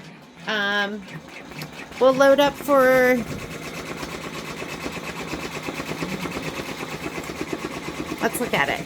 Let's look at the book. See what we're going to load up for. So that has 20,000 stitches. I might do 20,000 stitches with 2 layers. That's going to be a big one. I'm going to do this one next. It's only 13,000 stitches, so I'm going to do 8, 9. I'm going to do the little ones.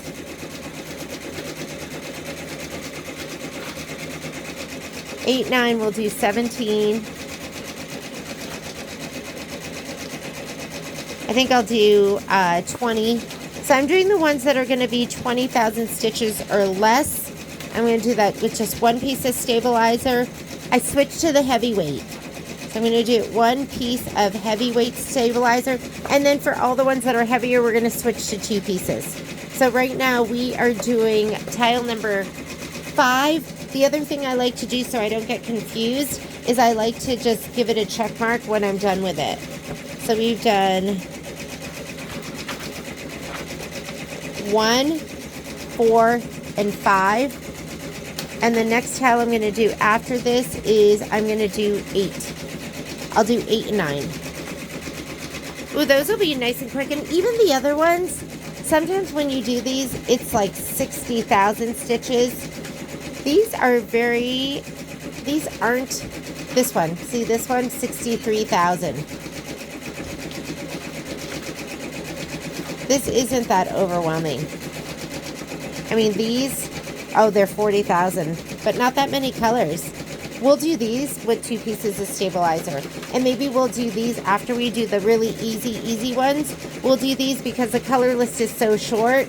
They're going to be less than 10 colors. We can just set it and go and not even have to set anything where we're going to have to do another section of colors. The other thing I like about my heavyweight is I'm not really seeing any of my white bobbin thread.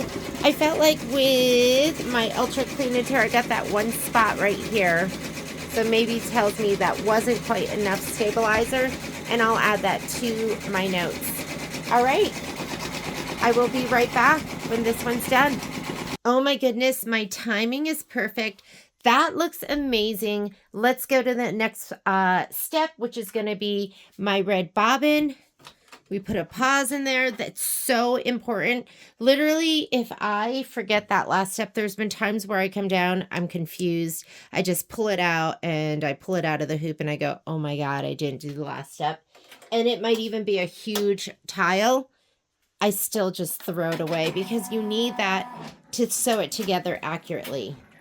Okay, so this is tile number 5. We're going to do tile number 8 next. Ooh, there's some new colors in this one that I haven't used. I haven't used the 1335 or the 576. Here's my 1335, 576. And I think that might be it. I think everything else is up there. And I'm going to take those. I'll put those on needle number 5 and 6. I don't have anything up there. And it doesn't matter where you put the thread, because remember, you can just switch when it wants to go to needle number 7. You can switch it to needle number 8 or whatever. So it doesn't make a difference. I had already cut these before because I took those colors off. So let me just tie them off. I don't even know if you're seeing this. I'm just tying that one off. And 1335. You can probably see just my arm. I'm going to break it. I just wrap it around one finger and I break it. That might not be for you. Just get your scissors. I just find the ends like that and I a knot like that and just push it through and tie it. Okay, before I forget, because sometimes I forget to pull through. Here, I'm going to have you watch this way.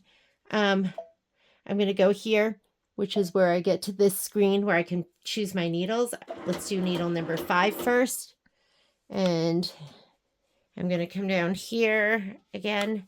I'm going to grab number 5 right at the needle. So put my threader forward, right to left, up and around. Let me grab my trash can. I have to put my trash can up on the counter because the dogs come in and dig through the trash can. Okay, now I'm going to go to needle number 6. I'm going to grab it right here at the needle. Don't grab it above. You don't want to grab it above the needle guide because then you have to rethread that again. So right below it, here's the knot. Pull about 10 inches past the knot and put the threader forward. I'm going to go from the right to the left, up and around. Okay, so I'm threaded with those 2 needles. Let's go ahead and rehoop.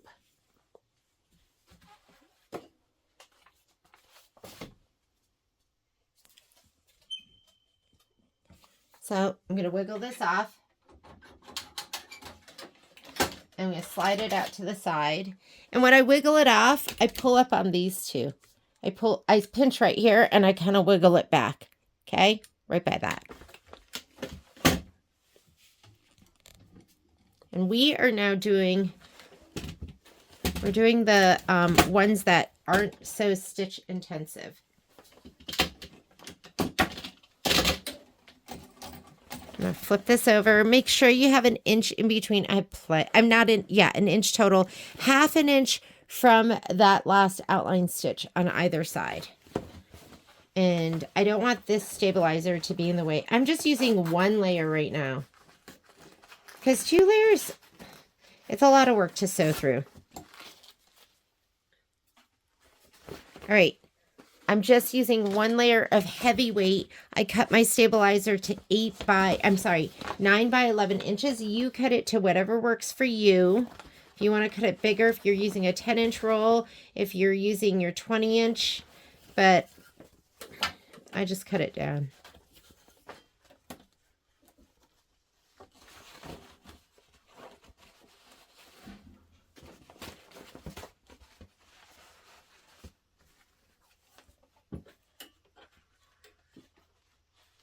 I wonder if I can fit 5. Hopefully I can.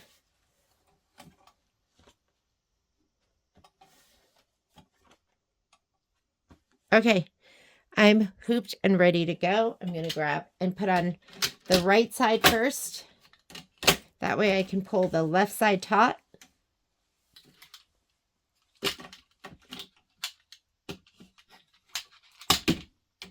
Oops.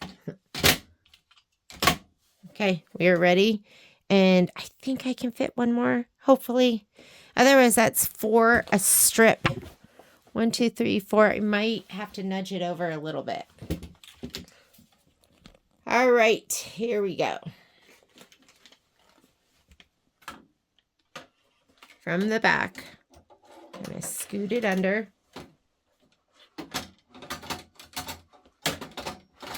Okay, and then I'm going to just give it a little wiggle, gentle, until it clicks on. Did I change my bobbin? I don't remember. Nope. I still have a little bit left on the, oops. I have a little bit left on this one, so let's use it up.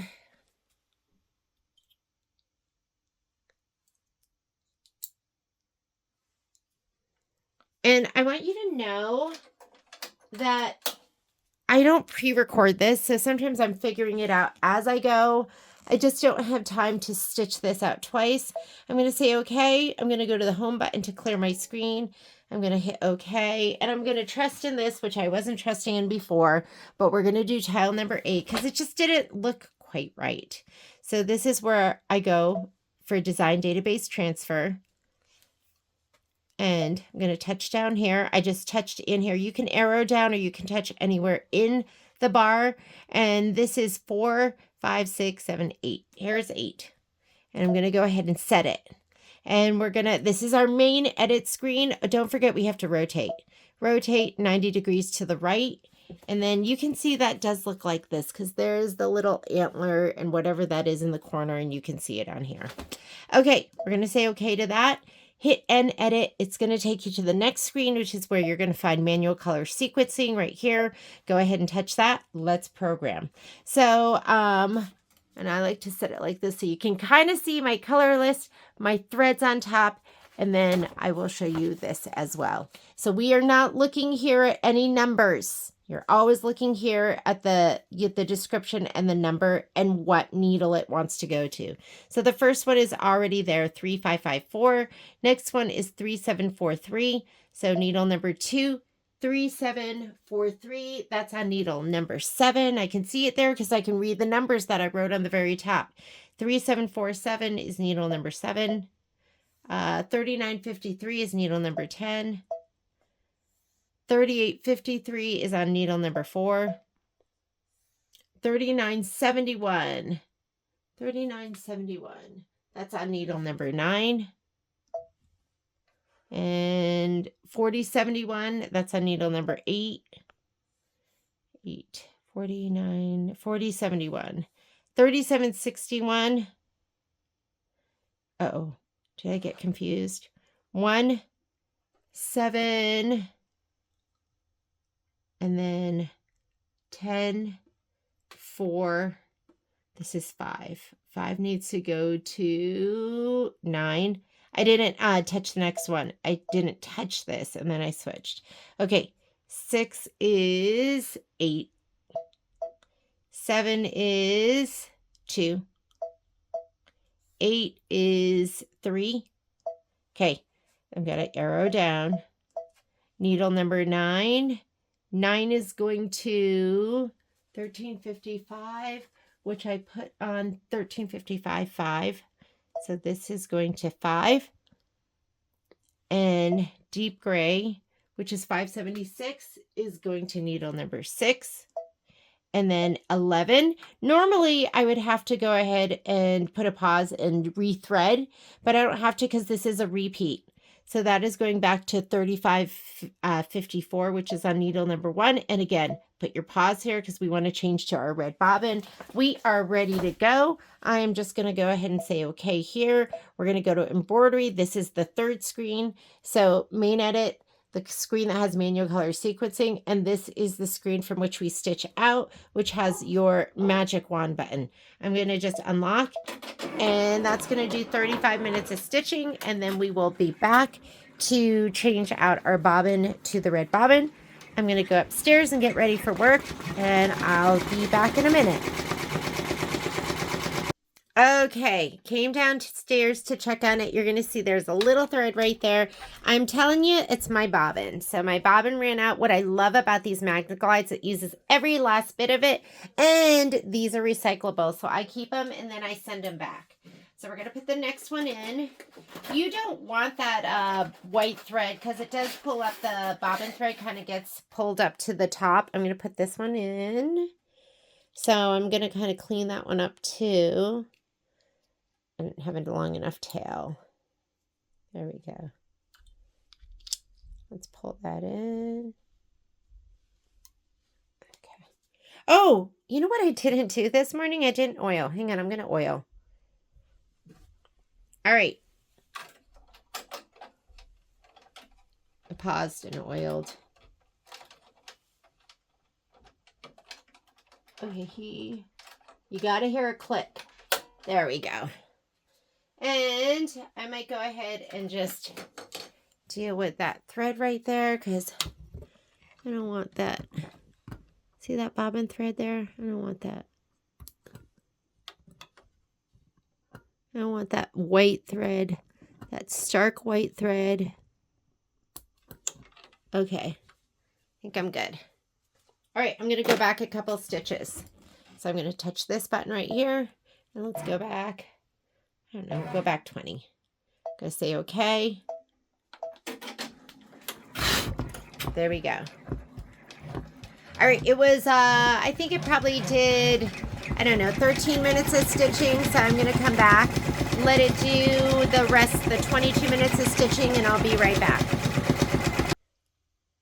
Okay, my thread broke. I don't know if it broke or it didn't bed down or whatever happened. So I rethreaded, I started over again. I went back 20 stitches.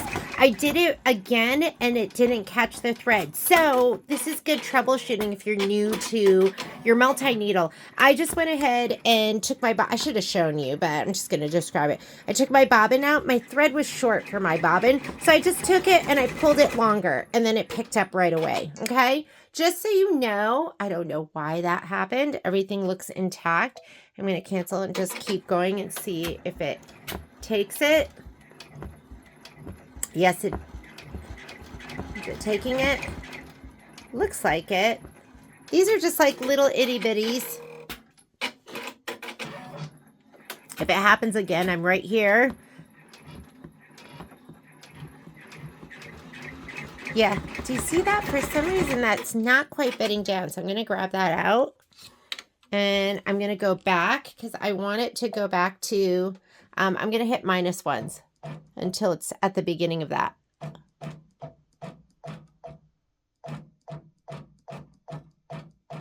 I want it to catch the whole thing.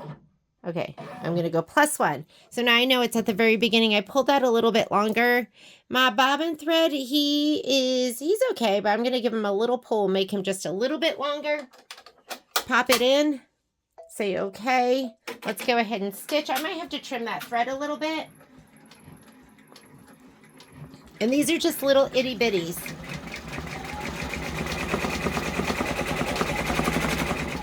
Where are my snips? Where? I don't want that to get sewn down.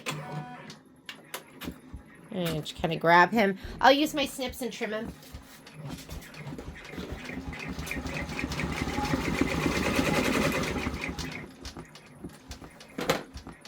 So don't worry. I mean, you might have to pull your thread a little bit longer, pull it here or there. It's a-okay. Okay, be right back. I just wanted to do a little troubleshooting with you.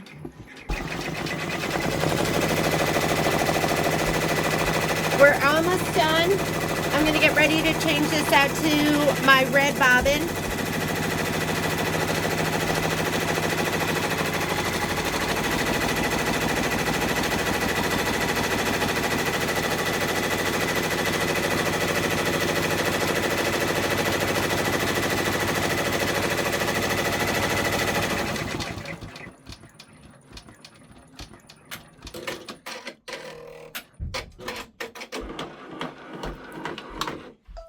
All right, I'm gonna go ahead and reach in here, grab my white one out. I would say this is the most important step. I'm gonna pop this in, go ahead and unlock and hit start. Let it do the final stitch out, and then we are done with tile number 8. And we'll go on to tile number 9. I'm actually going to go to the store. This would be the perfect time to start a big, long stitch out. But, oh my God, it looks so good. Doesn't that look so good? But I don't have time to like thread it all up because that would take me a little while. And so I'm just going to go. And then when I get home tonight, I mean, we did what? 1, 4... 5, 8. I mean, granted, those were really short. Or there's my breakfast. But fun, right? So much fun. So when I get home tonight, I'm gonna do 9. I'll do the easy ones. I'll do 9, 10, 13, and then I'm gonna stick to the ones that don't. I'll do 17. And I really do that, like ones that I don't have to do a ton of color changes or they're in the same color family. And I'll do 21. And then we will get done with this. All right. Thanks so much. I will see you later. Bye.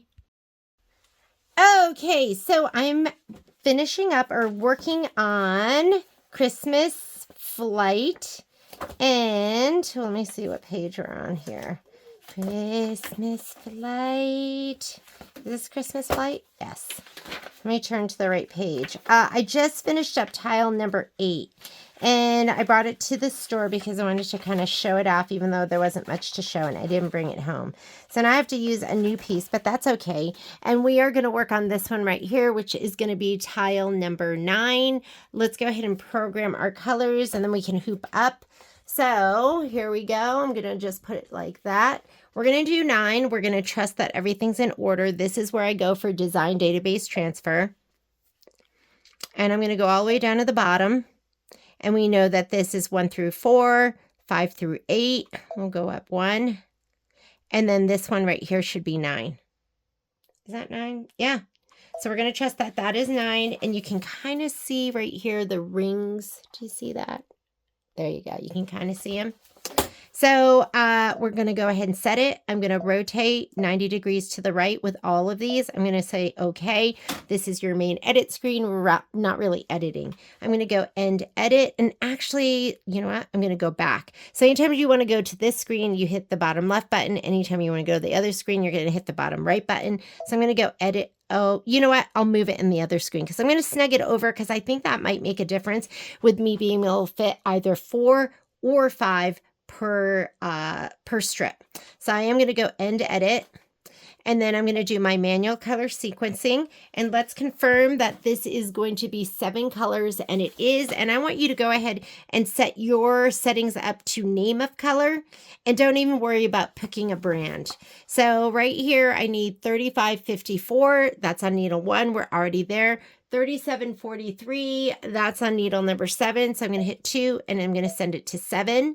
Needle number 3 is 3953. I have that on 10. Needle number 4 is 3853. I have that on 4. So we don't have to change that. It's already going to 4. Needle number 5 is 3761. I have that on needle number 2. And then the stars are going to be color 10. So that's on needle number 3. And I'm doing all of my last stitch outs with 3354, which is on needle number 1.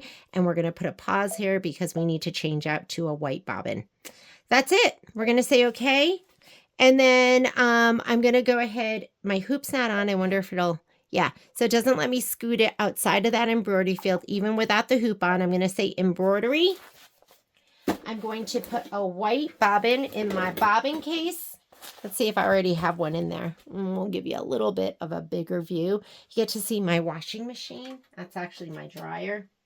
It's kind of nice because I can multitask, right? I can do it all. So I love having the laundry room hooked up to my sewing room because like I said, I can multitask. So I'm going to put my bobbin in. I like to have a long tail, like probably about 6 to 10 inches. I'm going to pop that in, white thread. You need to hear an audible click. And now let's go ahead and hoop up. I'm going to push this out of the way. This is a very light stitch out. I did use in the beginning 2 pieces of Ultra Clean and Tear, and now I've switched over, and now I'm using just 1 piece of Heavyweight Tearaway, and I think I like that better.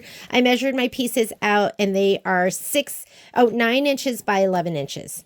9 by 11. And I'm going to go ahead and put my first piece in here.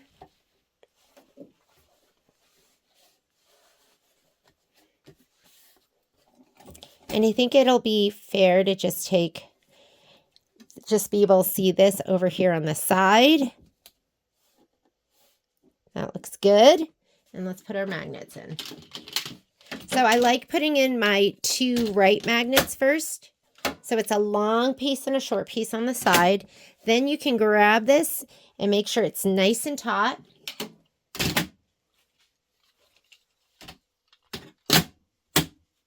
And we are hooped up and ready to go. Let's put it on the machine. Maybe I can do a better view like this so you can see me slide it on. Or, I don't know, I'm going to give you the side view. Maybe you'll like that. Okay, here's my driver. That's the F arm. And you know what? Periodically, if you hand tighten, just make sure these are nice and snug. You're going to, because do you see how this is sloped and it fits the slope right here? angled. I'm going to slide it back here. I'm going to get it right here. What you don't want to do is just push it back because you might move this arm. So I like to just kind of wiggle it on left and right, and then you'll hear it click into place. Okay? Nice and easy. All right. We're not doing anything else. I'm just going to go ahead. Let me pull my screen map. And I'm just going to hit unlock and stitch. And then we're going to come back in how many minutes? This one's a short one, 17 minutes. So I'm going to come back in 17 minutes. If you want, we can get our thread ready for the next one. This is stitch out number 9. What are we going to do next? Oh, I got to put a little check mark next to my 8 because that's done. Now we're doing 9. That's more than 20,000 stitches, so I'm going to save that one. We'll do this one next, 13. So let's grab the other colors that maybe aren't on there. 39.53, those are all on there. 53.74. I don't have that one up there, so 53.74.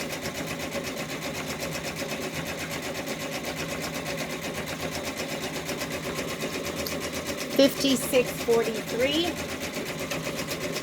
57.30, bunch of greens, 8.21, and everything else is up there. I'll go ahead and change those out later, but these are going to be the colors we're going to need for 13. And there's going to be a repeat, number 1, because we're going to use 35.54 for number 11. So we should be able to lay them all out and do them all at once. Okay? Can you guys even see that? I'm so sorry. Were you not seeing that? So we'll do 13 next. And then we'll do, what should we do after 13?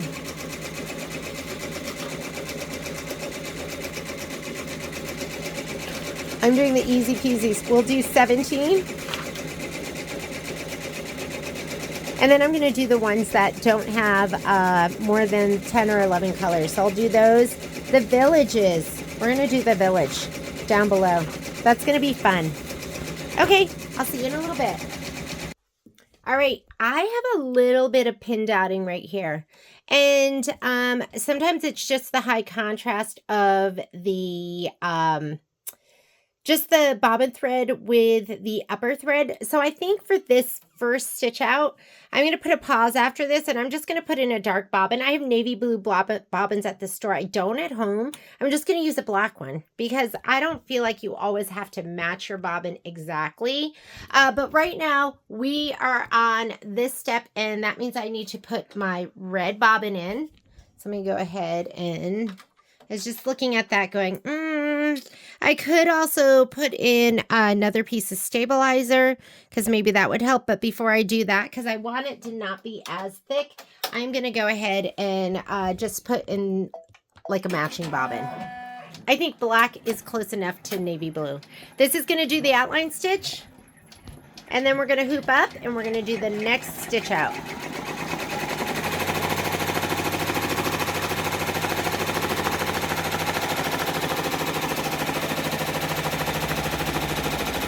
But it looks good, doesn't it? And don't you think this fabric's amazing?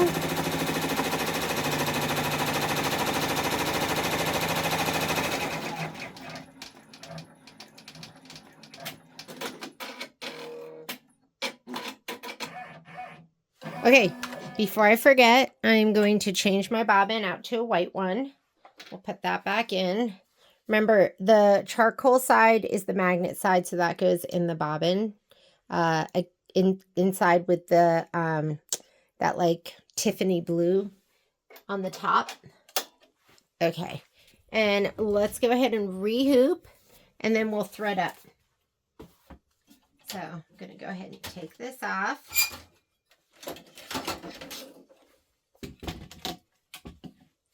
Can you guys see? Yeah, you can see. You getting the shoulder? What kind of view are you getting? I'm gonna lift that up. I'm just gonna peel this away.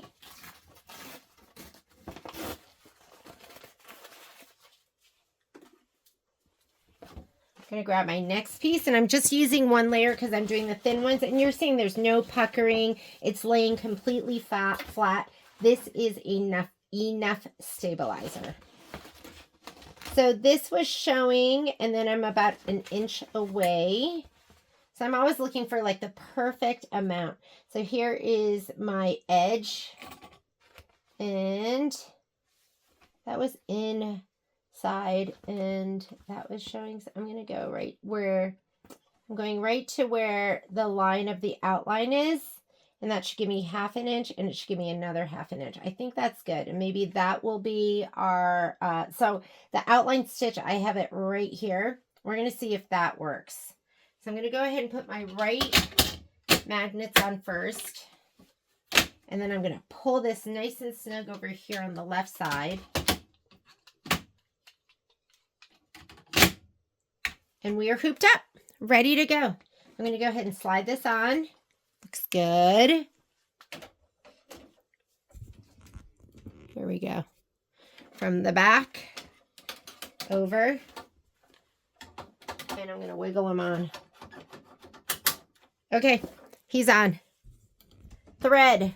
Which colors are we not using? I don't think we're going to be using the browns. Let me look. No browns. Which tile are we on? Are we doing 13? Yeah, we're doing 13. So we're going to do this one right here, 13. And I'm going to take the browns off. Are we doing 3761? Yes. I'm just looking. We have white 3753. Or no, that's 3853. And then what about 3953? Yes. 3971. No. So I'm not using this one. I'm not using that one. 3743. Yes. Okay. I know which ones I'm using and not using. So it looks like, now I've already forgotten. 3971. This one's coming out. And again, I don't care which ones I put up here because I can send my thread to any needle.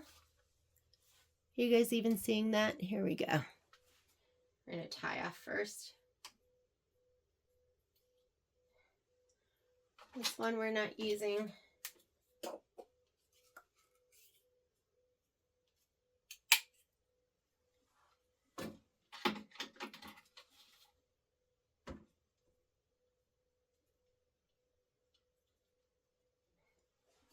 Not using this one.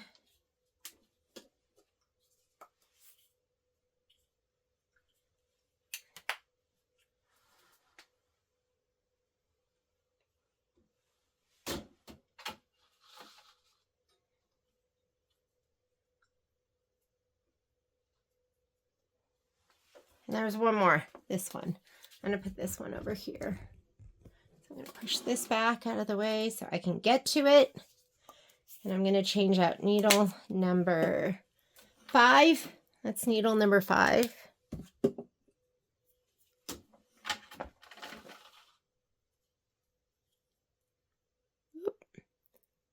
we go. All right. Now I'm going to pull those and rethread those right now. If I don't, I will forget. So here we go. So I'm going to go to this button right here. Oops, finish embroidery. This button right here, and I'm going to do needle number 5. Okay, I'm going to grab my thread right here. Sometimes I'll just grab it with my 2 pointer fingers like this, and I'll pull. Threader, and I'm going to go from the right to the left, up and around. Trash can right here. I'm doing needle number 6. And if you want, just don't, like, you could do all of this before you put your hoop on too. That's going to make it easier because it's going to give you a little bit more space. And then I think it was 8 and 9. 8.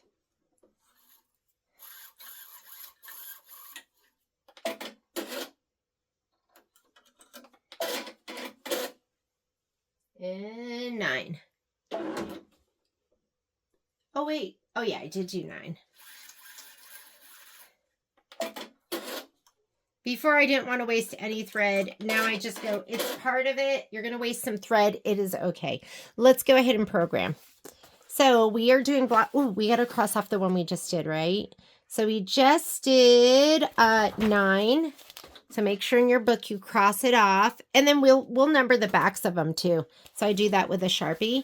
And now we're doing 13, which is right here. I am done on this page. So now next thing I want to do is I'm going to go here and say okay. And we're going to go to, oh, we got to put the design in. I've done that before too, where I leave the previous design. Yes, I've done that. So I'm going to go home. Home will clear the screen. I'm going to go here to where I brought in my design. And this is 1 through 4, 5 through 8, 9, 10, 11, 12, 13. This is the one that we want. So we're going to do this one. And you can see when we turn it, do you see there's a little tree right there? And there's my little tree. I'm going to set it. I'm going to rotate it 90 degrees to the right. And now it looks just like this with the little tree right there. See him right there? Okay. We're going to say okay. And I'm going to go end edit. And this is my manual color sequencing page. There's my button. And let's go ahead and program. Again, don't pay attention to the names right here. And don't pay attention to the numbers. This is what you're looking at. You're going needle number 1, 3554. And that's where it's already going right there. I'm going to put a pause here. So I'm going to put here, pause, because I'm going to put a black bobbin in so I don't get that pin dotting. And tomorrow when I go to the store, I'll grab some navy blue ones, but black is close enough to the navy. Now I'm going to go needle number 2, 3743, and that is on needle number 7. Needle number 3, 3953, that's on needle number 10. Needle number 4 is 3853. That's already on needle number 4. 5 is 3761. That's on needle number 2. 6 is 3374. I have that on needle number 8. And then needle 7, 30 or color 3643. I have that on needle number 5. And then 8 is 5730. I have that on needle number 9. Okay, now we have to go down a little bit. Number 9, I have 821, and I have that on needle number 6. 10. That is 0010. That is 3. And then this one is 11. This is, which is, it wants to go to, I'm doing that with 3554, which is my navy, and that's on needle number 1, and we're going to put up another pause here. So I'm going to do this. I'm going to put a black bobbin in right now, and then I'll change it to white and do all of the other stitching, and then it'll stop here, and I'll change it to a red bobbin. So I'm going to go ahead and say okay. I'm going to scoot it over to the right a little bit. And it won't go outside of my embroidery field. I'm going to say embroidery. And let me go ahead and put in a black bobbin so I don't get the pin dotting.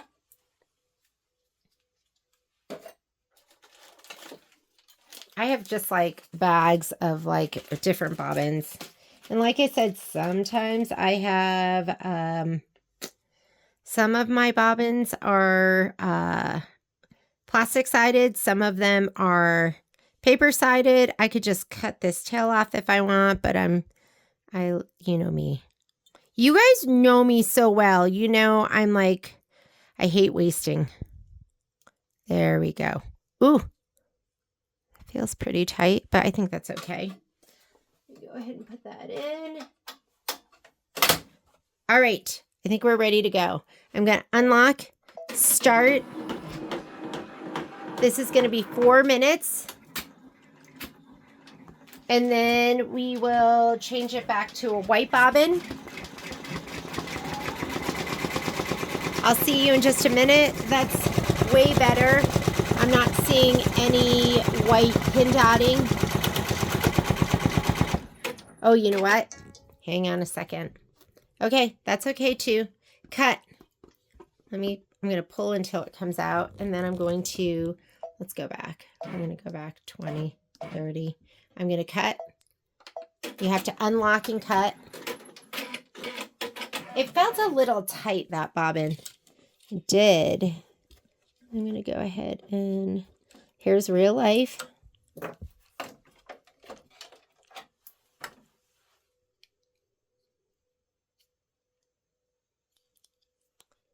You know, let me get another one. I have these super bobbins, and there's a navy blue one, so I'm going to grab that one out. But he's going to get used up really fast, and these are L bobbins, and these are 60 weight, and I love 60 weight, so let's go ahead and put these in. This is a good little set to have. Let's try this one. If I can find the end.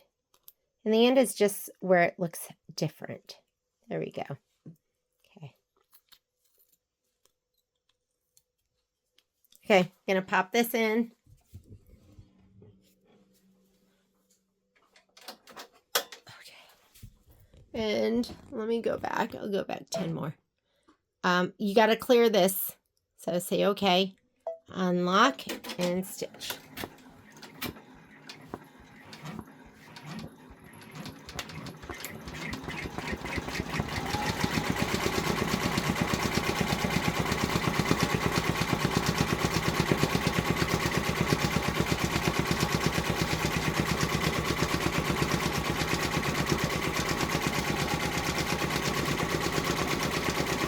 All right, I think we're good. I will see you in 3 minutes, and then we'll change out to our white bobbin. Okay, so it stopped after that first color, and let me see if I can show you what it looks like. So there we go. And like no pin dotting, so I think that looks great. And that bobbin seemed to work really, really well, so we'll just keep using that. I'm going to put my white bobbin, and I don't know what the black was, honestly. So maybe we'll keep using that. Maybe we won't. I'm going to put my white bobbin back in. And let me go ahead and now we're going to go ahead. Carriage is going to move. You can, that's such a nice thing. You can hit this button and bring your hoop forward. And then like if you need to get to it, isn't that nice? And then you can just go ahead and say, okay, it'll bring the hoop back into its position. I'm just going to unlock and start stitching, and now it's going to do 22 minutes of stitching. It's going to stitch all of this, and it's going to stop right here before we do the block. So I'll see you back here in 22 minutes. Okay, this is something that happens when you have a multi-needle. Sometimes you get a wiper error, and that's just a cutter error. Not a big deal, but you've got to release the wiper. So I'm just going to go ahead and cut these. I don't know what happened. But, and then I'm just going to use my tweezers and make sure the wiper's released. What happened? I don't know. Okay. And I'm watching oh, look at that. I have no idea what this little piece of thread is, but just cut it, release it, and then I think I have to rethread. And this is needle number 4. So I'm going to go right here. I'm going to go, I'm already on needle number 4, and I'm not behind the guide. So I don't really use the tool. He's already down. Let me go ahead and put him up. I'm going to use it because, you know why I don't use the tool? Because I lose it.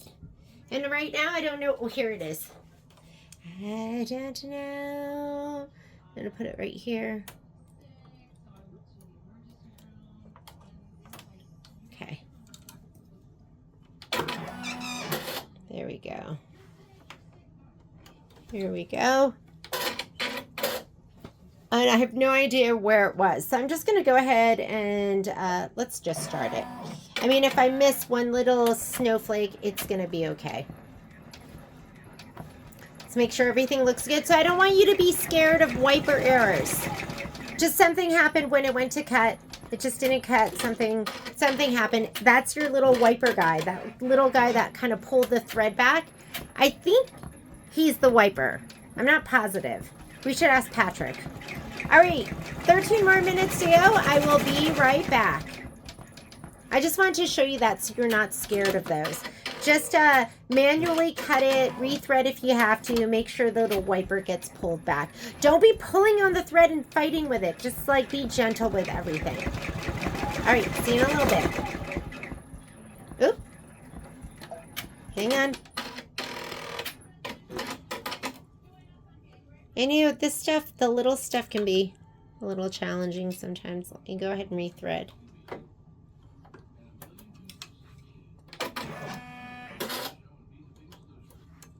It didn't finish off that little snowflake, but it did most of it.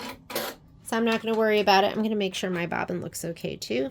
Bobbin looks great. I'm going to unlock, start.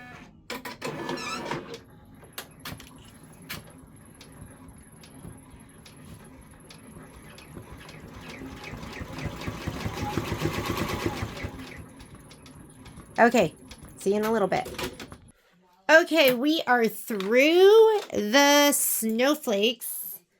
I'm going to go ahead and put in my red bobbin. I had some thread breakage, but you have to think that that thread is going through those really dense snowflakes. So I did have to baby it a little bit. I'm going to go ahead and hit start. It's doing the last stitch out with the red bobbin. And then we're going to be done with 13.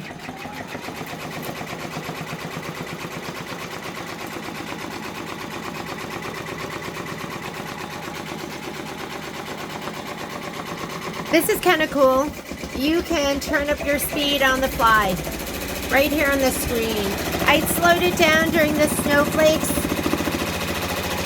but I'm turning it back up now. I'm back up to 900 stitches per minute.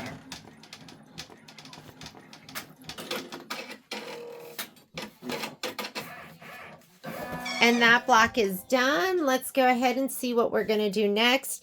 Let me change out my bobbin first. I always like to do that when I'm thinking of it. And most likely we're going to have, well, let's see. Let's see which one we're going to do. I'm going to do, looks like 17 next. And it's starting out with, well, when it switches over here to the 3554, then I'm going to change it out to the dark bobbin. But for right now, I am just going to put in the white. And I'm just going to keep in mind that for 3554, that's when I will switch it out. Let's see what colors I need. And if they're already on my machine. So 3953, that's on 10. We could go ahead and program it. Let's go ahead and program it. Then I just need to remember to rehoop. So I'm going to go here. And we are doing 17. I need to start all the way down from the bottom so I can count. So that's going to be 4, 8, 12, 16. And this one right here should be 17. And let's go ahead and set it. I'm going to rotate it 90 degrees to the right. And I want to look at it. Yes, I have the trees right here, and you can't really see it, but there is some shading up there. And I'm going to just put end edit, and let's see if my colors are already there. I'm going to go here to color sort, or my manual color sequencing. And if we look over here, remember again, I want you to look here at this color list. That's the most important one that you're going to look at. And we're going to go 3953. That is on needle number 10. So here, go to 10. 3743, that's on 7. 3554, that's on 1. And I'm also going to put a pause here so I can put in that bobbin. And then 3853 right here. 3853, that's on 4. And I'm going to put a pause in here so I can put it back to white. Can you guys see that? Let me do that. Okay, and then 5, that's 3761, that's on 2.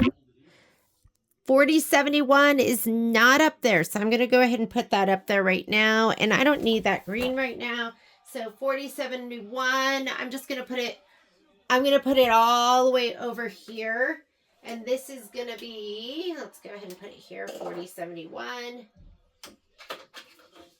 And I'm going to pull down and change the thread right now, because if I don't, I forget. So here we go. I'm going to go right here, needle number 9. I'm going to change it right now to 4071.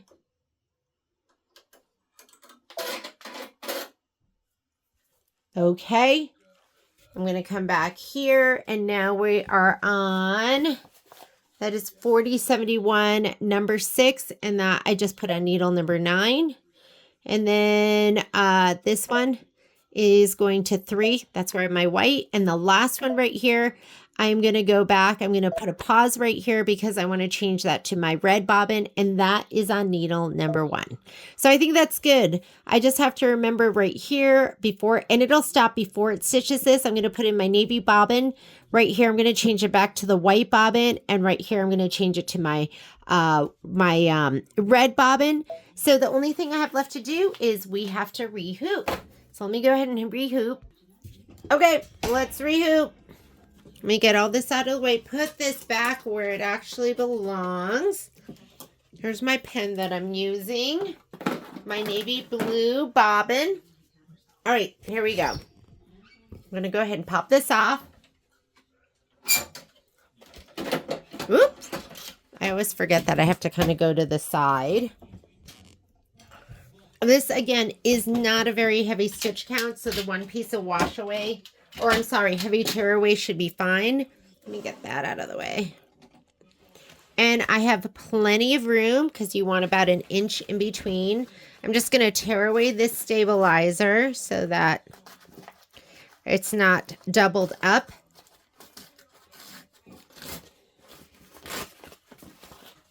Trash can, stabilizer. Maybe I'll put it down this way. Again, I did 11 inches by 9 inches.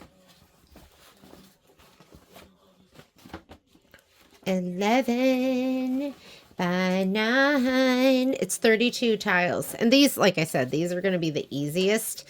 I'm just doing some work on the computer while I'm doing this. It's kind of mindless.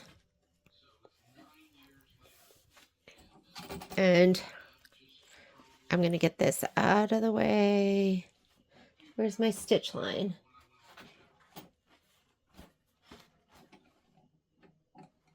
There it is.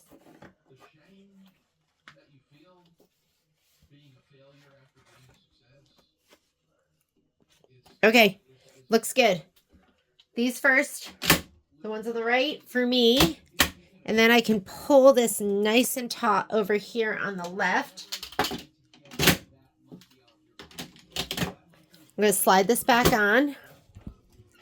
Did I do everything? We've got the right bobbin in. Yes.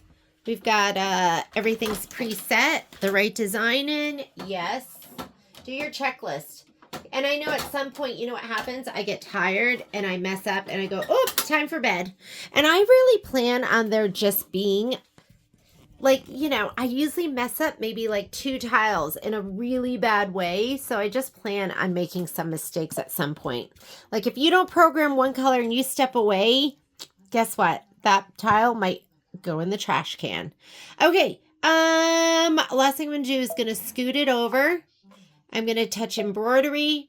This is the screen from which we set out. I know I have my white bobbin in. I'm just going to go ahead and let it go. And then I will see you back here again in 2 minutes. Okay, this is going to be barely any stitching at all because it's just going to do these 2 colors. And then I'm going to come back here. This is only a 28-minute stitch out anyways, but it's going to stop here, and that's where I'm going to put my navy bobbin in. It has stopped. We are right here. So I need to put in my dark bobbin. See what it's stitched out? So pretty. Oh my God. I just love. Well, I love Christmas. I love tiling scenes. I love dark navy blue night fabric. Okay, here we go. that is just going to be 1 minute of stitching. So, you know what? I'm going to stay here, stand here.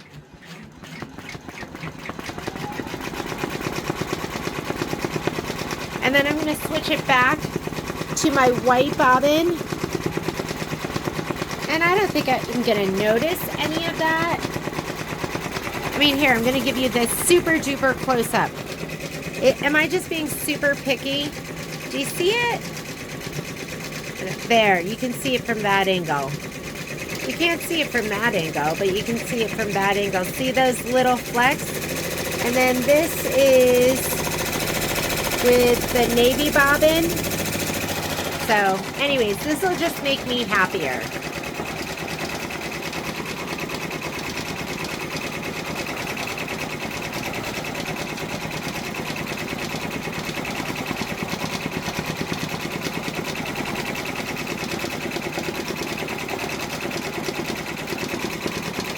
Oh, those look so cute. Nighttime trees. And then they'll put some snow on them. It would be so adorable. Okay, I'm going to go in back with my white bobbin, or I could put like another blue bobbin in. But I'm just going to go ahead and put the white one in. I do have medium blues. Be nice to use those, right? I almost always just use white. I'm too lazy. And I just want to set it and go. All right. 23 minutes of stitching, and then I will come back and we'll change our bobbin out to the red one at the very end. All right. See you in a little bit. All right. Finished all of those little snowflakes. I am putting in my red bobbin. Red bobbin. Do, do, do, do, do. And you get to see all the fun stuff. You get to just see the bobbin changes. I'm going to take my speed. We'll go up to 900 stitches per minute. And then let's go ahead and hoop up. This is tile seam number 17.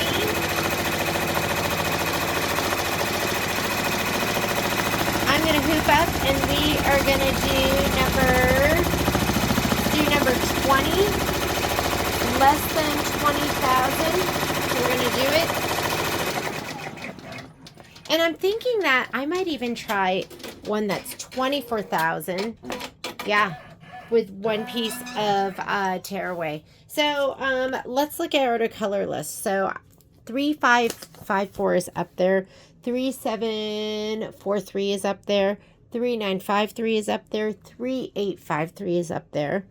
3971. That is not there. Here it is. So I'm going to grab these and put them over on the right hand side. 3971. We need to put up there 576. Is 576 up there? 576. Here it is. Okay, 576. 576. 1322.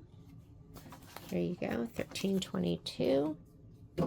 And 1355. Where's 1355? 13. Where's 1355? What is 1355? It's kind of like a dark color. 13. Oh, here it is. Way over in a spot you would never guess. 1115. Here we go. That's 1115. And 851. 851, which is kind of like a tan, so it's this. Okay. Let's change out the ones that we're not going to be using. So, move this back a little bit. Here we go. 39, 13. You ready? Let's come on up here. I'm just going to tie off first. So I'm not going to be using 40. 71 at all. 1355. I don't think I'm going to be using that green at all. Ooh.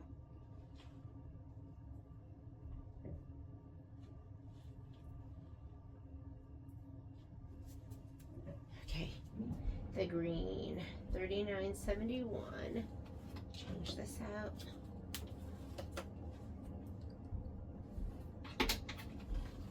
$37.43. Am I using that? Yes. We are not using 821 though. Oh yeah, we are using 821. So I'll leave that one. And we might not do all 10 right now. Sometimes if something's coming up, 5643 is not coming up. Which one's next? Whoop, whoop. 5643, 3971, 576. 3971, 576. So I'm going to put this over here. Let me grab this one.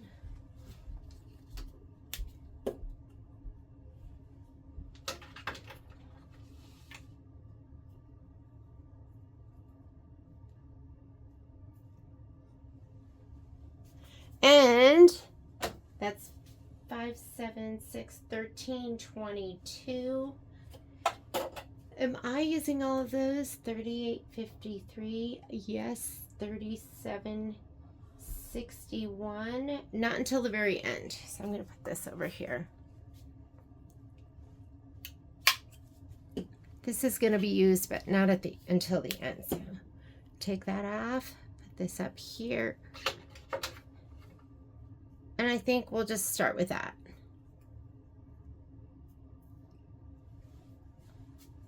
Okay, let's thread those. So I'm going to say okay.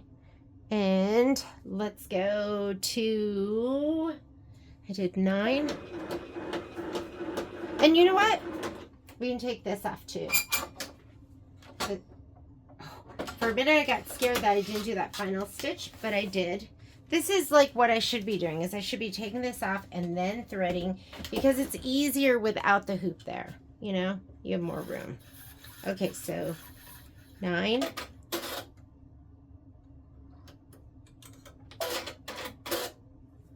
And what's next?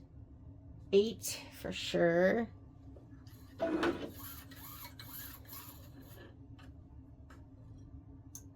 Sometimes I can feel that knot slipping, so I'll be mindful of that.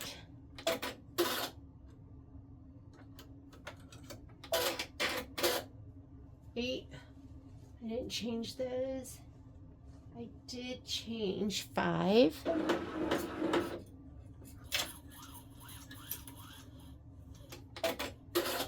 Yeah, so if I remember to, I always forget. Have you noticed I've done it like 20 different ways? Yeah. You probably like hate that. That one I didn't change, and I changed 2.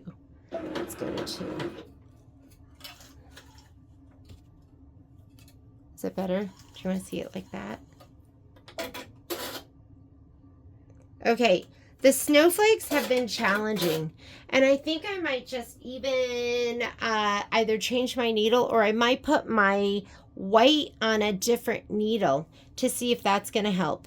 So I'm going to go ahead and say okay with that one, and let's go ahead and let's load our design. So how about we come over here.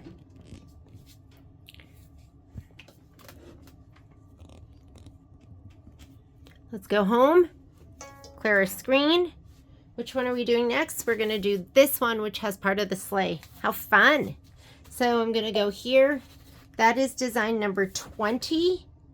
So this, from the beginning here, this is 32, 31, 30, 29. This is 28, 27, 26, 25, 25, 24, 23, 22, 21, and this one right here should be 20. Yeah, that looks right, I think. So let's go ahead and set it. rotate 90 degrees to the right, and then let's take a look at it. And yes, that matches. There's the legs and everything. Okay, we're going to say end edit because we're not changing anything else. We're going to do our color, manual color sequencing. And here we go. So 3554, that's this one right here. And it's already going to 1. I'm going to put a pause here because I'm going to put my navy blue bobbin in, and then I'll change it. And I could leave it. I could leave it for all the way through here if I wanted. Should we leave it? I'll leave it for this one too. It actually hasn't been an issue, so I'm going to change it right here. So this is 3743. That is needle number 7. 3953. That's needle number 10. 3853 has been consistently 4. 3971, that is 8. 576, that is 5. And then 576, and then 7 is 1322, which I have on needle number 2. And then 8 is 1355, which I have on needle number 9. Oh, I didn't know we were going to make it that far. 9 is, and we do not have that up there. So what I'm going to do is, well, this is applique. Do we have applique? Hang on a second. No, there's no applique. If you look here, they didn't call for any other fabric colors. Fabric yardage is based on, yeah, batting, backing, and binding. There is no applique. So I don't know why it has that. I wonder if we can change that. We'll just leave it, but I'm going to go back to this one. And that is number 9 is 1115. And I'm going to go ahead and put it on needle number 3 because we might as well go all the way.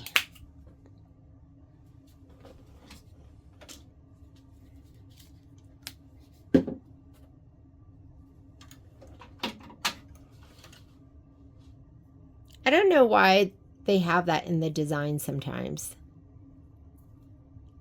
Okay, let's thread it right now. Needle number 3. Gonna grab it right here.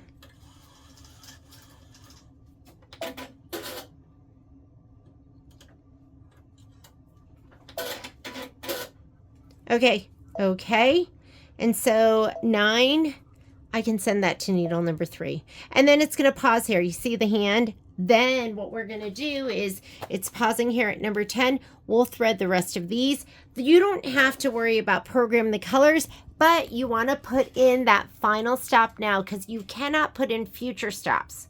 You can stop on the color that you're on the other screen, but you cannot put in future stops. So we're going to come all the way down here to the bottom. I don't care about any of those. I'll magic wand those on the next page. And right here, I'm going to put a pause. So I'm going to go ahead and say, okay. We're going to go to embroidery. And actually, can I go back? Let's go back to embroidery settings. And it saved them all. But I want to, where's my 10? There's my 10. And there's my pause here. And I want to just move it over.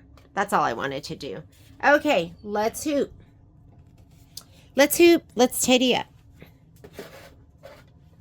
Tidy up. Tidy up. It is time to tidy up. All right. Can you believe how much we've done? So yesterday I did 4. I mean, you can't really count these because look at them. There's no stitching. But still, if I do 4 tonight and 4 to, yesterday, that's 8 and 32 my 8. So I only have 24 left to go. And of course, those are going to take longer, but whatevs. It makes me feel good knowing I'm getting through it, right? Okay, here we go. Again, I'm going single layer because look, it's been perfect. There's been no bunching, no puckering, no anything. So I feel pretty good just continuing on with 1 layer of heavy tearaway instead of 1 layer instead of 2. I'm just telling you, 2 makes it hard to stitch together. So I'm going to put that with the outline stitch. Can I see it right there? Yeah. So my outline stitch, I can see it right on the edge of that. And let's put my magnets on the right first.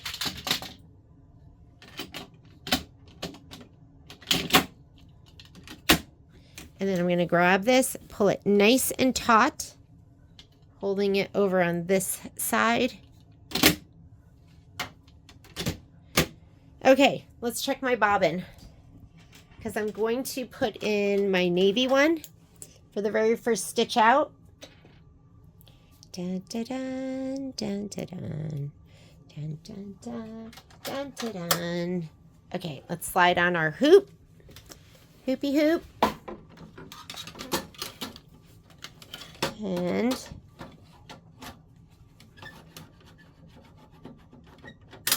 there we go. I'm going to say embroidery, unlock, and go. So I'm going to let it do its 4 minutes of stitching for this very first part. I'm going to let it go ahead and stitch away. And then I am going to change that to my white bobbin. And then I'm going to go to bed. It's beddy time. Be right back once this is done. It's 4 minutes. I know you can't see under here. Well, you know what? Let's show you. Remember, you can go here, hit the button to make it come forward. Not all the 10 needles have that, or not all the machines have that feature, but you can see there's no pin dotting. So I'm going to go ahead and take out my bobbin, change it over to the white. Whoops. It's a jumper. Change it over to my white one. And then let's pop this in. Okay. And we're going to say okay to bring the hoop back. And now it's going to stitch from here 29 minutes and just hit unlock and start. Okay. And we are just going to let this go. And I'll turn on my stitch monitoring app. And then I can come down once this is done. All right, I went to bed and I just got up and I came downstairs and did all this beautiful stitching. And now if you look, it stopped right here on step number 10. So we just need to go ahead and thread up. Where did I put my colors? Here we go. Here's the book. And I'm just going to grab the colors from over here of what I need. I have them all over here on the left-hand side. Oh, look at that. I can just prop it up. So color number 10 is 851.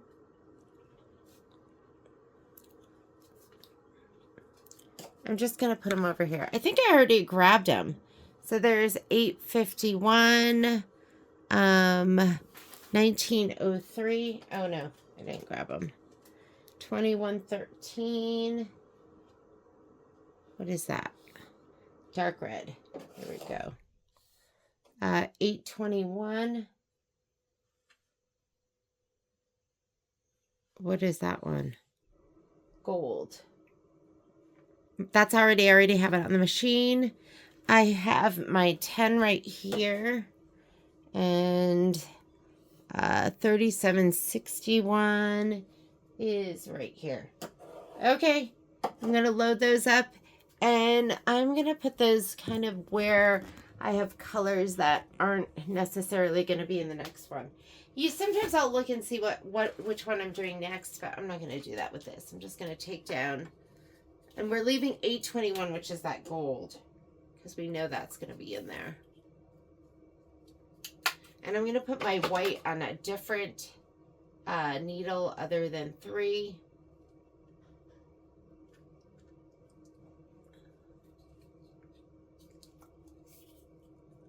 And I could just put, I'm going to have to take some of these down anyway, so let me do, I'm going to take 3971 down.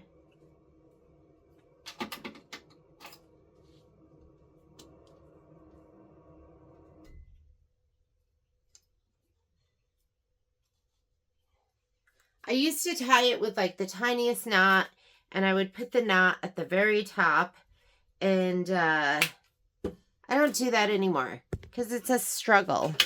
Now I go, okay, there's a foot of thread that's going in the trash can, but my life is so much easier and tying off is so much easier.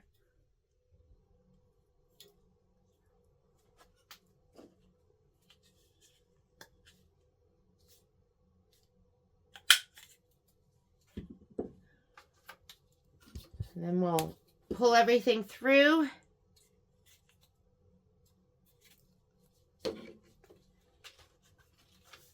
I do have king cones. I usually use just the little ones.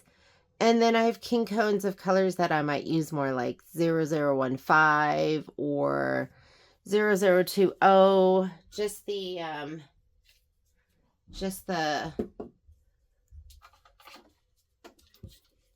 what's the word I'm looking for? It's like black, white, red. I mean, there are some of the little cones that I use a lot, like 4071, 108. And I should have one more color. What am I missing? 851 is there. 1903.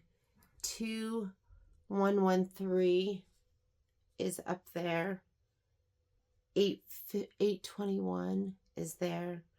3761.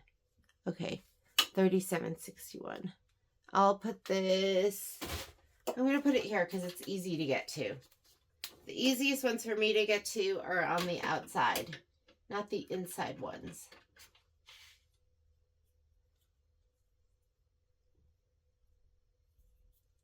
Okay, let's pull through. I already oiled too. That's the first thing I did when I turned on my machine. So now I'm going to go to this button right here. And that's going to let me select all my different needles. Since I'm on needle, it says needle number 1. I'm going to go to needle number 2. And I should have done this before I put my hoop on. I always forget. Always.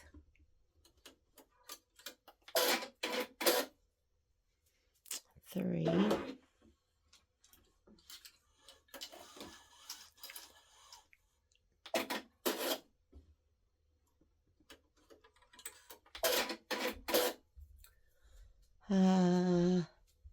Four and 5. Oh no.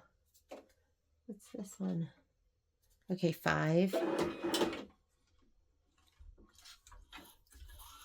And I'm pulling it, I'm pinching the needle. You don't want to pull it. If this would be like the easiest place to pull it, right here, up here. But then you have to re-thread down here, and you have to do the thread guide. And who wants to do all of that? I know I don't want to. So if your hand is bigger,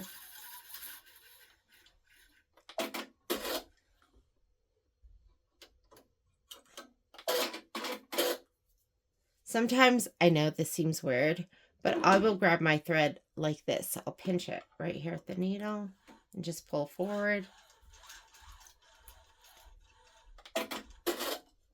If you don't have the finger strength for that,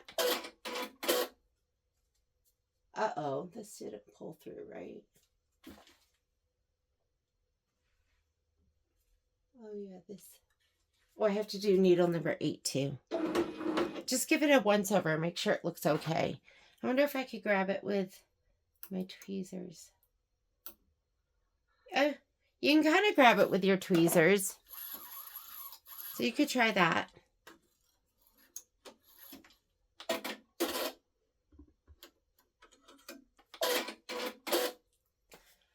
All right, I'm going to look over here and make sure everything is pulled up, and it is. And we do not have to rehoop because we're still in our same embroidery. So I'm on color number 10. Okay, on this page, see how I do have a pause here that I preset in my manual color sequencing? You can magic wand everything else. So there's your magic wand, so you can still send it to whatever needle you want to send it to. You just can't put those pauses in. So that's the most important part to me of the manual color sequencing. So now I'm going to go here to my magic wand and needle number 10. Where's 10? Here we go. 10 is 851. I have that on needle number 9. 11 is 1903. I have that on needle number 8. 12 is 2113. I have that needle number 5. And 821 I have on needle number 6. White I have on needle number 2.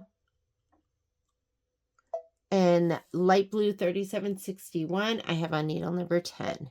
And this last color is going to go to needle number 1. And we will put red in there. I'm going to go ahead and say okay. And let's go ahead and stitch. How's that? Look at the little reindeer. Looking pretty good. And it looks like this stitch at 900 stitches per minute. I left it at that last night. I might slow it down when it gets to the snowflakes because it seems like I've been struggling with the snowflakes, and you just got to keep in mind it's dense. It's just going over stitches. It's really, really thick. I'll show you the snowflakes in the back of them later. But this is good to go for 21 minutes. I will see you back here in just a little bit. I had to check in.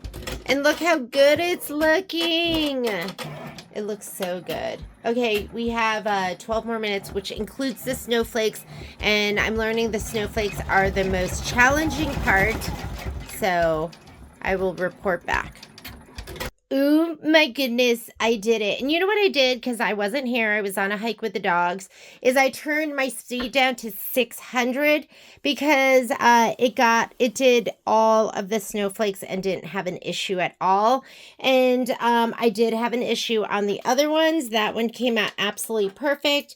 So don't stress out. It's like, you know, you just need the right tools and the right speed and the right needle and the right everything. You're going to put your black thread in. This is the last stitch out. I know it's the 3554, but put in the red because that is the line that is going to help you sew it all together. Just pop that in, unlock, and you get the green light to go. And then we'll set it up for one more before I go to the store. It seems like this stitch out also was, what was that? That was 18,000 stitches. There's no puckering. It's laying completely flat. It looks amazing. So I'm gonna go even further, and I'm gonna do this one right here, which is 24,000 stitches, and I'm gonna do it with one piece of tearaway as well and see if that's gonna tolerate that.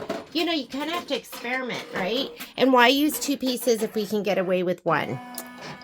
If the embroidery looks great, then I say just do it. I'm going to be smart this time too. I'm going to rethread without this on. I think I have room for one more, I'm hoping. Let me put this to the side. Let's do our threading first, and that way we can do it without the hoop on. All right, I'm going to go home. I'm going to go to Design Database Transfer, and this is going to be the trees, and this is 32 through 29, 28 through 27, 26, 25, and 24, 23, 22, 21. So we're going to do this one. I'm going to go ahead and set it, rotate 90 degrees to the right, okay, and edit. We're not changing anything else here. And this screen, we can move it over, but we'll just leave it at where it is right now. We're going to do color, manual color sequencing, and I did pull off this one. We're going to need this one. We don't need any browns, so I'm going to go ahead and change right here. 39.53. Let's take this one off. This one's a little bit thicker. I think I can do this weekend. That's the beauty of a multi-needle. Like, you don't have to be sitting here watching the entire thing. 37.43 is already on there. 35.54 is on there. 38.53 is on there. 37.61 is on there. 40.71. I need 40.71. Let's go over here.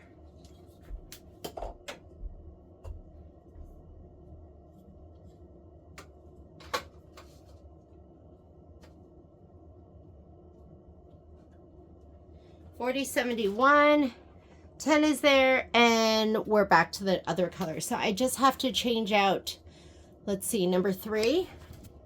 So I'm going to go here. This is where I go to my needles to thread.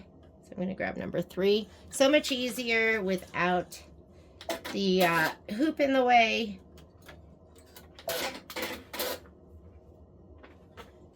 I threw this on my trash can, which is not the best place. And I think the only other one I changed out was number 9.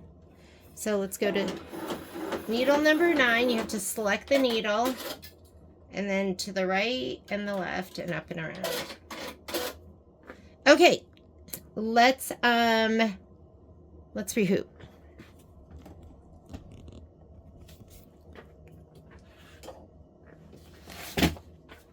Hopefully I have enough room for one last hooping.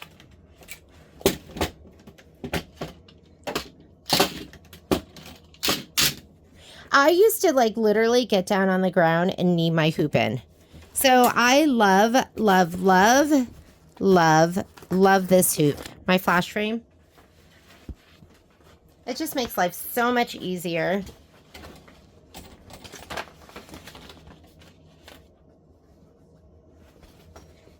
I'm going to flip it. Flip it.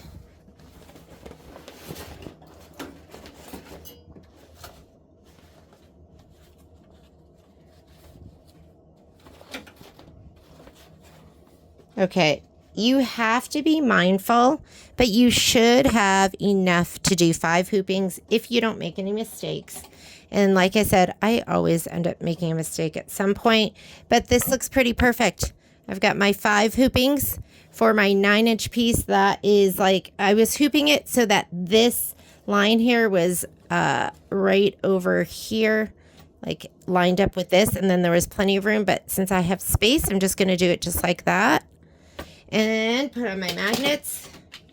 I like to put those on first. Now I'm going to pull it taut this way.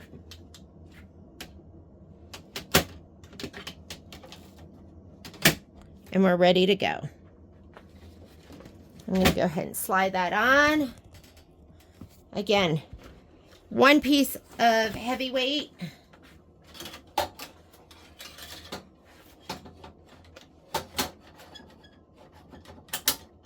Okay, I'm going to change out my bobbin.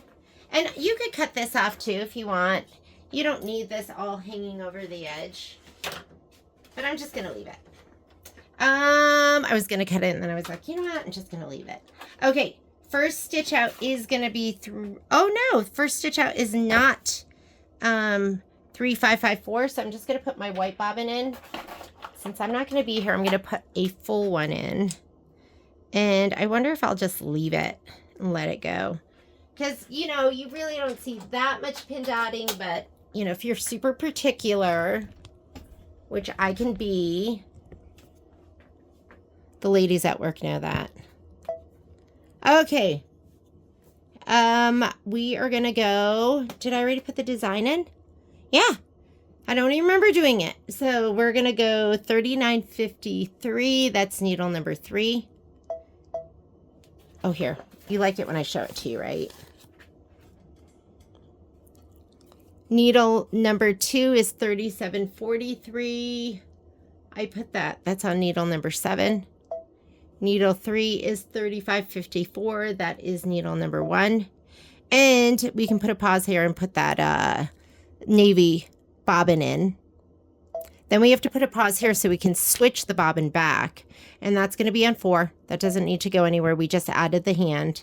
Number 5 is 3761. That's needle number 10. 6 is 4071. I put that on needle number 9. And 7 is going to thread 10, which is on needle number 2. And then right here, pause first of all, and then it's going to go to needle number 1, which is where we have our 3554. And that's what I'm doing on the top side. I know it says black, but you don't have to follow that. All right. I feel as though I'm missing something. Am I not? I'm going to go embroidery.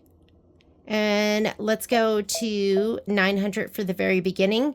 I'm going to unlock and stitch. And then when we switch it to the next bobbin color, I will do that still at 900, 800, 900. And then I will do, I'll turn it down for when it gets to the snowflakes. And I'm not going to be here, so who cares? It can go as slow as it wants. Okay, be right back. Oh my goodness, those trees look so amazing. And now it wants to go to needle number 1, which means I'm going to put in my navy bobbin so I don't get any of that pin dot, that little white pin dotting. So I'm going to put this in. I just took out my white one. I'm super into this. And I'm going to go ahead and start stitching. Now it's going to go ahead and stitch out 5 minutes, and then I'm going to put my white bobbin back in, and then it's going to stitch these steps until I have to put my red bobbin back in again. So I'm just going to go ahead and let it run. I already was at the store, so I came home and it did this, and if I didn't do that bobbin change, it would have done even more, but we'll just go ahead and let it run. Oh my goodness, I love the shadowing on the trees. Okay, I'm changing out my bobbin. It's going to go back to some lighter colors. So I'm putting my white bobbin back in. And of course, you don't have to do this. You do whatever makes you happy. My white bobbin's in. I'm going to start it up again.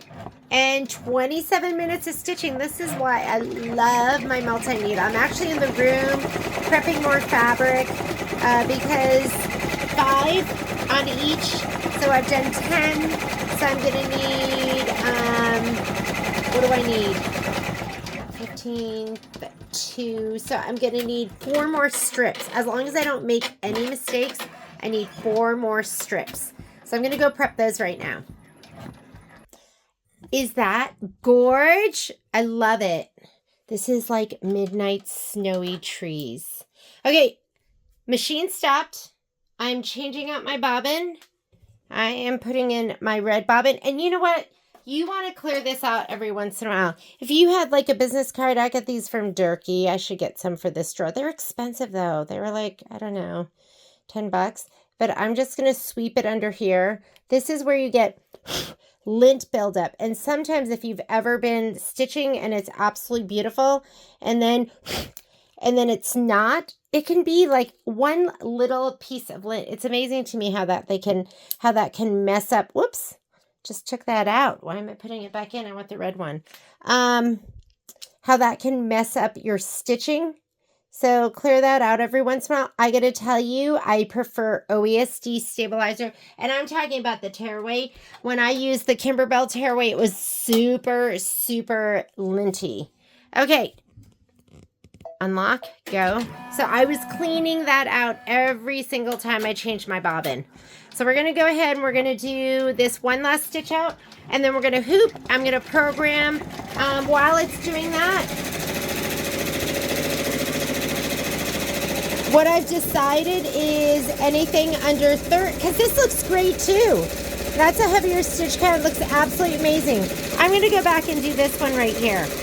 We're going to do this. 20,000 stitches. The one we just did with one piece of heavyweight tearaway and the fabric was stabilized, that was 24,000. Handled it like a pro. We're going to do this one right now. So let me go ahead and let's take this out. We're going to take this out and we're going to rethread without this on.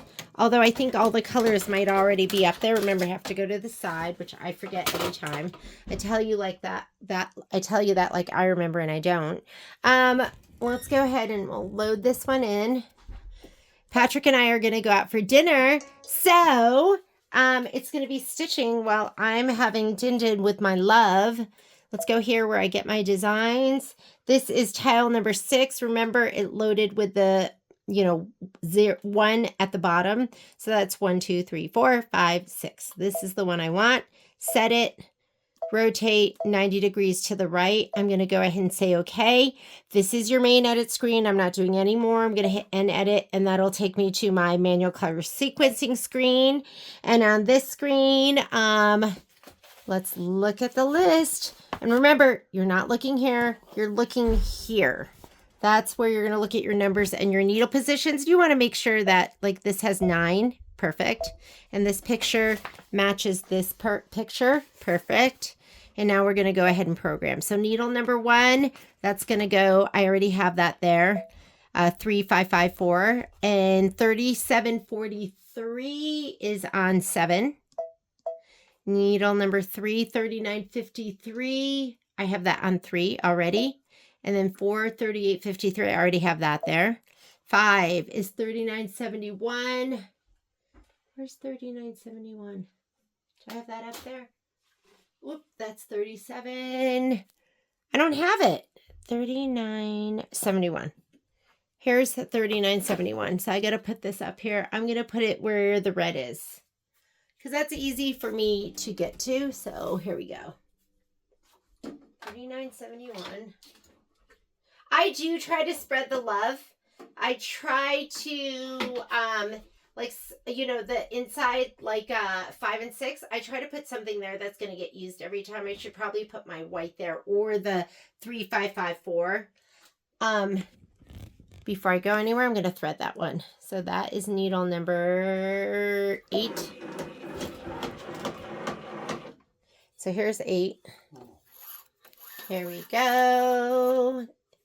Pull about 10 inches past. There's the threader. I'm going to go from the right to the left, and then I'm going to go up and around.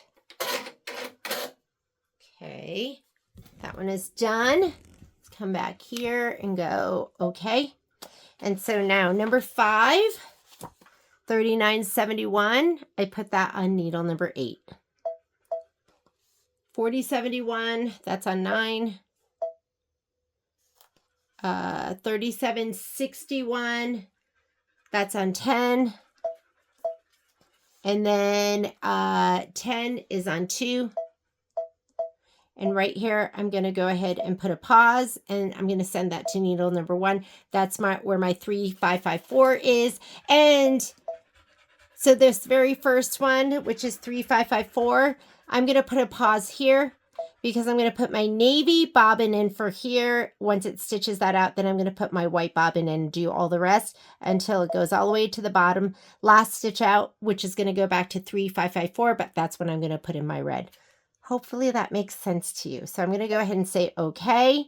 We'll go embroidery, and let's rehoop. Can you believe we're already a third of the way done almost? All right. This is 20,000 stitches. So let's go ahead and turn this to the back. This is from my first robot. I had taken this to the store to show off because I gotta admit, I get really excited. And then when I get excited, I want to show it to you because I want you to get excited. And then next thing you know, I forget it at the store. So let's take these off. Don't you love that? You just literally, you pinch. And then the magnets, oh, I don't know how that works. There are some smart people out there that design stuff. I love it. I'm not one of them. So just make sure you have at least an inch in between here. And between the final stitch outlines, between the red. You need an inch because we're going to cut half an inch outside of the reds. Oh my goodness. Am I going to, like, someday when I decorate my house, I'm just going to have, whatchamacallit, just a whole wall of Christmas tiling scenes. And people are going to come over and they're going to be like, oh my God, these are so beautiful. I'm going to be like, yeah, I know. I know. Because they're so gorgeous. That's all I'm going to say. I know. Okay, here we go. Looks perfect. Okay, I'm going to put the 2 right magnets on. Do you like this? Everything picks it up. Hang on. My room in here is a mess because I have all my thread for all. I'm going to pull this nice and taut.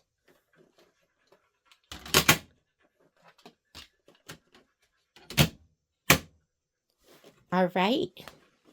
Let's slide it on. Then we're going to change our bobbin. I'm going to put the navy blue bobbin. Whoa. Ow. I dropped that on my foot. It's because the, hang on. Yeah, don't drop it on your foot. Does not feel good. Okay. Sliding it in from the back. Maybe give it a little wiggle on. There we go. Okay, gonna leave that bobbin. Let's see what's in there. Red is in there. I'm gonna put my navy. And I oiled it this morning, so I'm not gonna oil it again. I literally will oil it once a day. And I might stitch a million stitches. No, I don't think I've ever stitched a million stitches in a day. Maybe like 250,000 stitches. Might have done that. Okay. It's going to do this, and then it's going to pause. Wherever you see the pause, it's going to pause before it stitches that out. And I could have just set up my pauses here and the very end, and then I could have magic wanded if I want. So if you make a mistake, you can still magic wand from this page. What you can't do is you can't set up future pauses. That's really important. So I'm going to unlock, stitchy stitch. Let's go ahead and stitch this out. This is going to be 1 minute stitching. I'm going to do, ooh, look at all that dog hair. I'm going to do that 1 minute of stitching, and then the bouncy piece of lint. And then I'm going to change to my white bobbin and let it do the whole stitch out's 40 minutes. So I imagine, I don't know, maybe it'll do like 35 minutes without me. Look at what we have so far. Is that just beautiful? Wait till we put it all together. And I'm telling you, 1 layer of heavyweight is going to be so much easier to deal with than 2 layers. We're going to press this out really well too. So if you do get some puckers, don't worry. It's going to look amazing.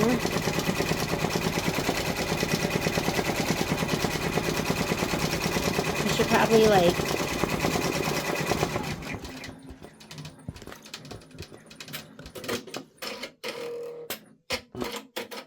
Okay, that is the 3554. I'm going to take out my bobbin, take out the navy thread, and I'm going to put the white one in. And I'm going to put a brand new one in. Anytime I leave the house, I put a brand new one in because I don't want it to stop because it runs out of bobbin thread. What a waste that would be, right? So put a brand new one in. Here we go. Pop it in. I want to hear an audible click. There we go. And go ahead and unlock and stitch. 38 minutes of stitching. I'm going to go out to dinner with my beloved, and I will be back once it does that 38 minutes of stitching, and then we'll put in the red. See you in a little bit. All right, just got home from dinner, ran into a friend while we were out, which was such a treat. I'm on the last stitch out, and you know what that means. And this looks great. No puckering, super flat. I'm so excited about this. Maybe I'll never use 2 layers of heavyweight tearaway again. Maybe I'll do the batting. I thought about doing it with the batting and the muslin, but I just put in my black bobbin.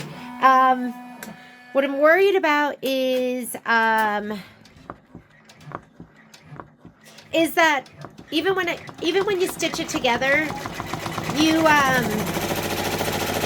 see the seam lines, and you still have to layer it again, and I don't want to have to do that. So I'll layer it with the batting later. And we can cross up another block. That is block number 6.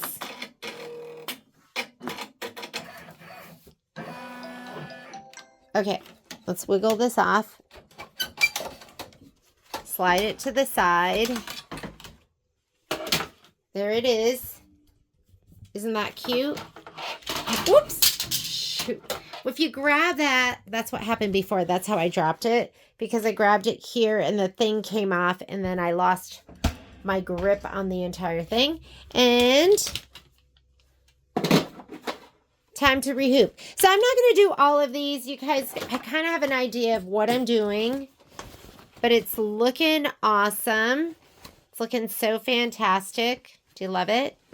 So great. And use a tone on tone. I think it makes it more interesting once I'm done with this. So maybe I'm not going to stitch anymore with you. I think what I'm going to do is I will revisit this when I like to always do like the block that takes the longest.